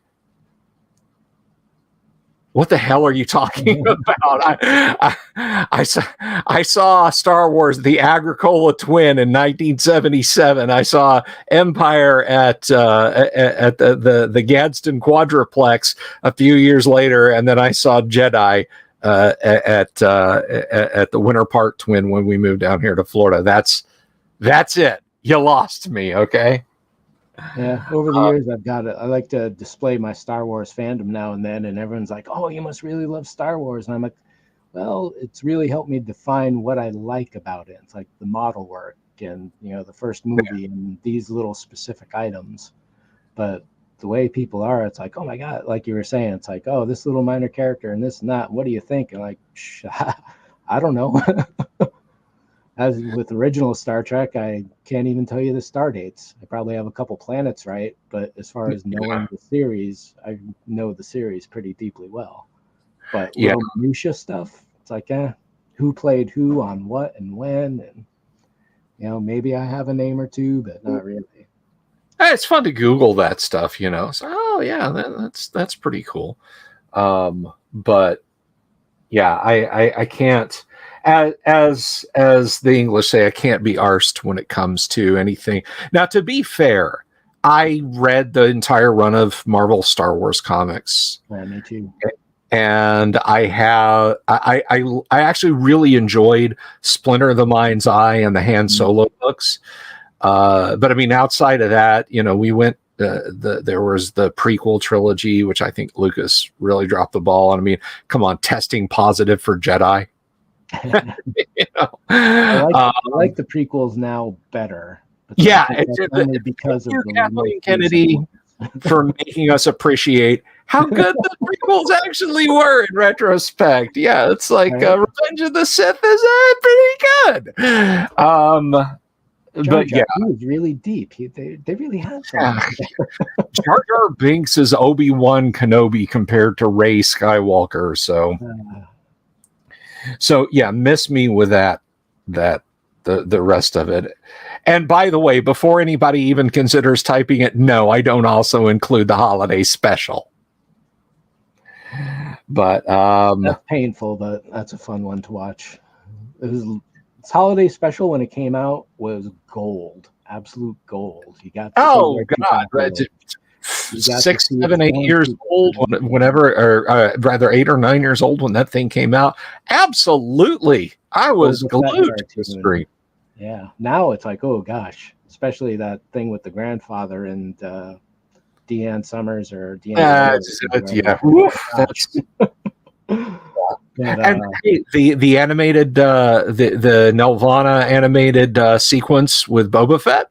Oh yeah, totally. And we're like, oh my God, losing our minds as kids. Oh yeah. That was badass stuff, man. Back when I was a kid, and if hello, Cloudy T. If my parents were still alive, I would apologize profusely to them for making them watch that. Yeah, Vaughn, we're not knocking the origin of Boba Fett there. Holy cow! No, awesome not him in that. Hello, not at all. Looks like and I'll bring you into town and all that. And oh man, Darth Vader like that. Oh gosh, what was going to happen? I mentioned this a few nights ago. The editor of the Star Wars comic, they had to send everything that they wrote to Lucas to make sure, first of all, that they were treating the IP properly, and second of all, to make sure they weren't stepping on any storylines that George had going on. And between Empire and Jedi. And I remember the issues. They were like, "Oh, let's do like a 5 or 6 issue story arc where the Empire builds another Death Star." And so they wrote, that they got all their outlines and stuff together, and they sent it off to Lucas, and like all the stuff for different issues, was, box around it with a check mark next to it, post-it note on it, like, let's not, maybe change this scene to show this guy is absolutely not a good guy, so on and etc. And then they get to the page with their Death Star coming back, and just an X drawn through it. No. And then they went to see all the stuff for Return of the Jedi came out. They're like, okay, all right, gotcha.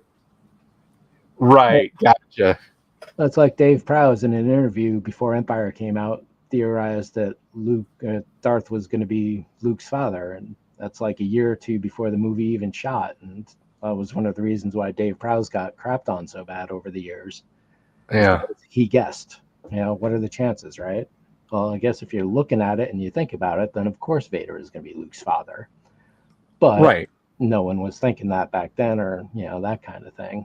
But Dave Prowse did, and he got hell for it, written out of the whole thing essentially. Yeah, which is ridiculous. I mean, that's like beating your kid regularly over springtime because they guessed what they were going to get for Christmas. It's like, come on, George, it wasn't that bad. Of course, you know what, I'm going to go down that avenue, but I know someone who worked for Lucas and didn't have great interactions with him, so maybe that was on brand. Who knows? Well, when you get to that level, you get a lot of yes people around you, and all that nervous laughter and things like that going on, and things just get weird with people like that.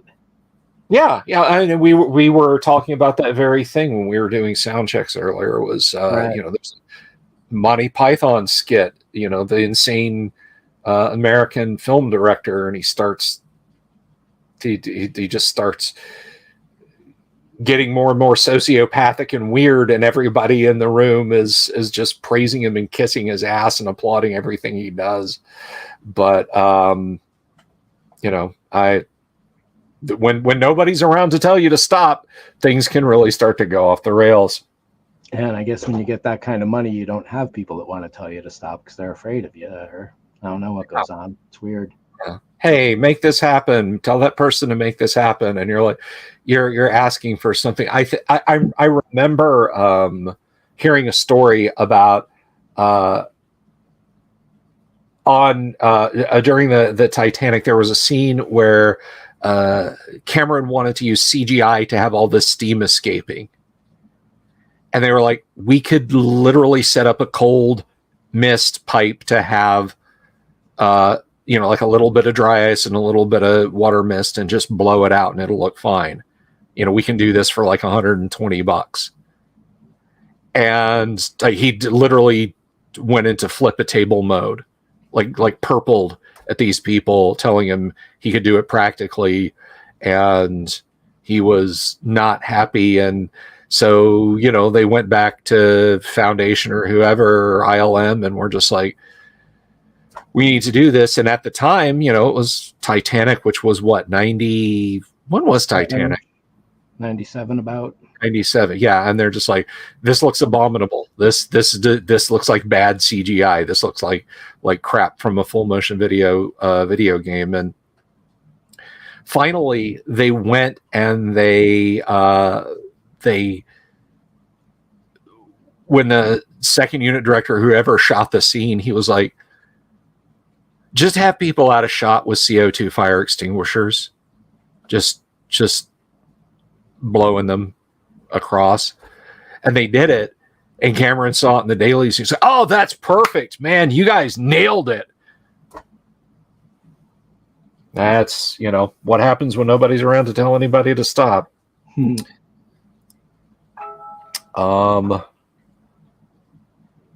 got a little ding over there of some kind? I did get a ding. I think somebody is requesting me. Nope, they're not. But I think, Jack, do you have anything else for us? What can we expect in the near future? Let's wrap up on that. Well, like I said, there's a book 4 for the Star Trek doing the adversaries. I'm hoping to have that Okay. done in January. Yeah, at some point, I imagine if you want to go through and do some real deep dives on some of these, that'd be fun. I think someone Yes. before said they'd like to see a Star Trek game someday. I could do that if you work the schedule sometime for just a one-off kind of thing.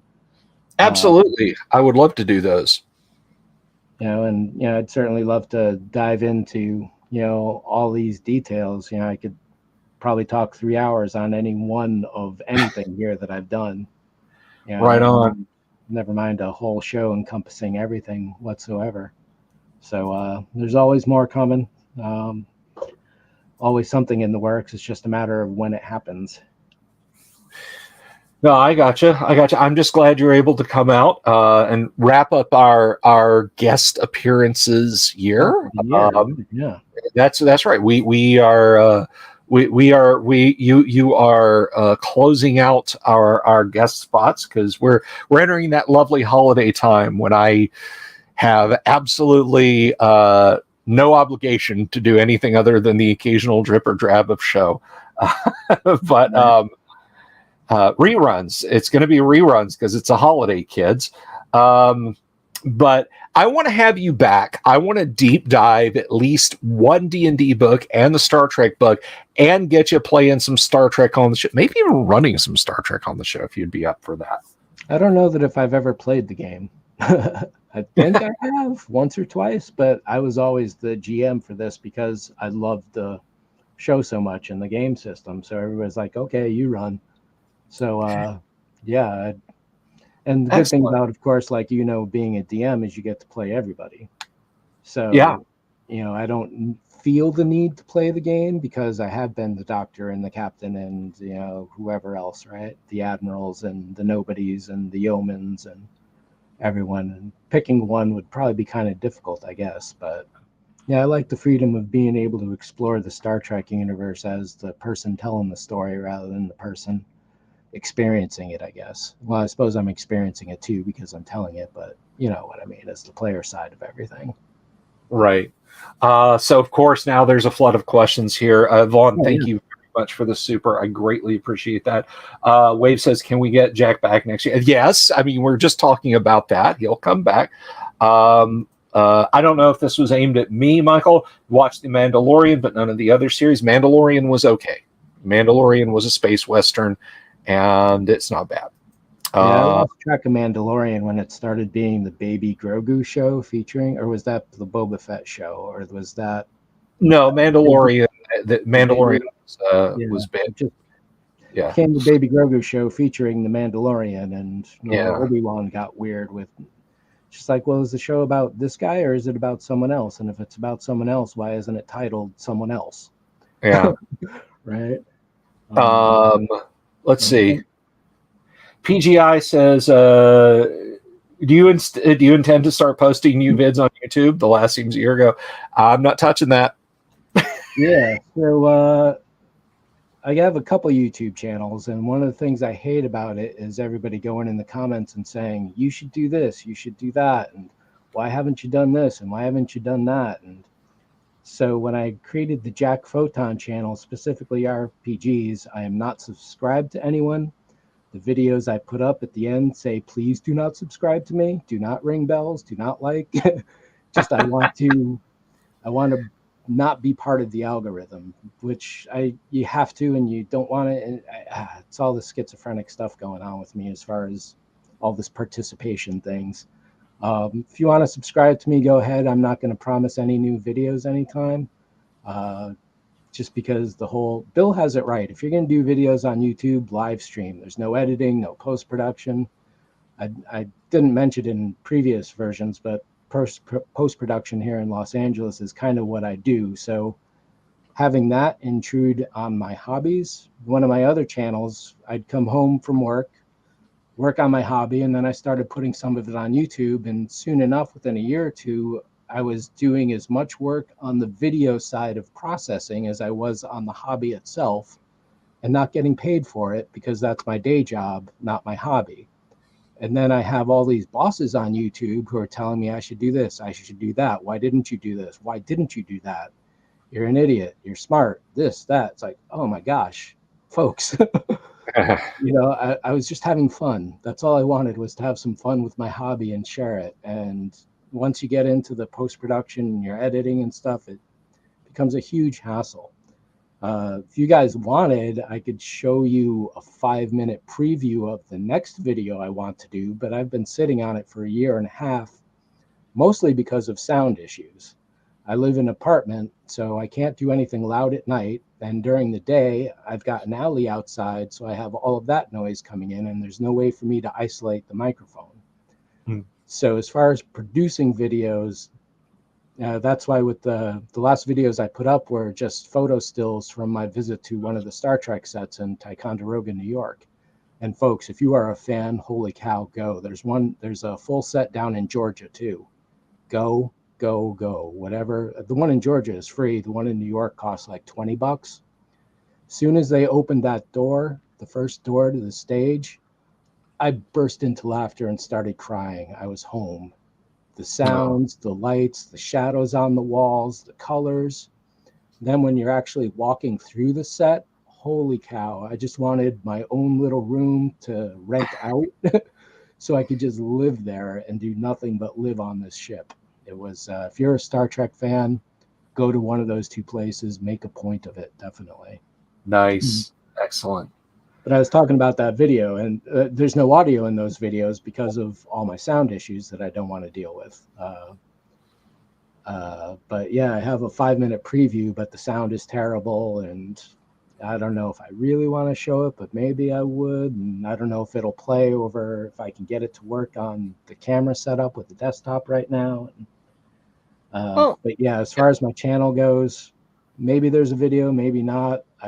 Like it says, I'd rather, if you think of me, stop by and take a look. Maybe something is different. I don't want the obligation, essentially, of subscribers. There you go. I teased Jack ceaselessly about everybody go subscribe to Jack Photon's channel on YouTube to his ire and consternation. So everybody don't go subscribe to Jack Photon's channel on YouTube. That's a fun, good joke me and Bill have. And like you see, Bill, you are doing every night a week, hours every night, and you're at 5,000 subs. It's never mind the administrative side of everything you're doing behind the scenes, right? I'm sorry. What? Administrative? You think I organize this shit? Sending out emails, lining up guests, reading through the StreamYard, plugging that in, getting it all working. Fair enough. Engineering, right? It's a whole big package. And for 5,000 subs, I really want you to get a whole lot more, certainly. And everybody, you should subscribe to go Bill Sylvie, the Dungeon Delver, because thank you all. Of effort you're putting into this. I mean, certainly you're not being paid back by any manner, whatever money is coming in. And that's again, one of my whole issues with the whole thing is you're not really being paid for doing all of this effort. YouTube is happy to take all of your effort and maybe give you a few pennies on the dollar. But unless you're making millions of subscribers or hundreds of thousands, it's a profit. Well, not profit, but it's just a money losing gambit, essentially, unless you happen to have free time and you just love to do it for the passion of it, like Bill does. And I hope you can turn this into some serious or money for yourself, at least something you can live on or support the living as well. I hope so. I've had people with, you know what? No, I'm not here to talk about me. We're here to talk about you. So I'm not even gonna. I'm just gonna shut those doors and latch them. And I'm gonna say thank you so much for being here, Jack. Thank you for your kind words. Yes. He will be back, everyone. I will make sure he comes back if I have to red eye to California and sit him down in front of a camera in a hostage situation, I'll do it. You'll have to send some new contracts my way so I can sign those. Exactly. You'll get them from my law firm, Mr. B.L. Zebub. So I'm rich and famous now, right? I've been on the internet. Yeah, sweet. That is the way I understand that it works. So thank you 1,000 times over, Jack.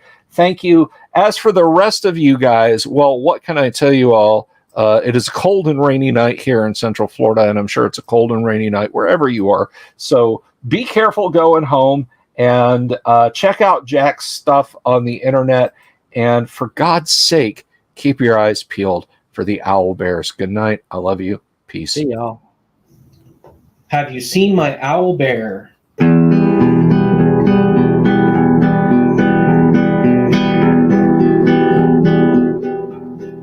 Here's to all the weirdos everywhere in the woods and in the air. Have you seen my owl bear?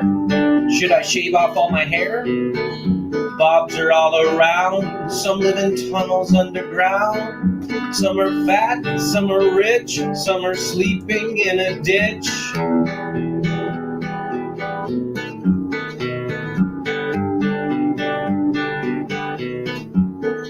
Can you ride a crooked horse without a saddle way off course?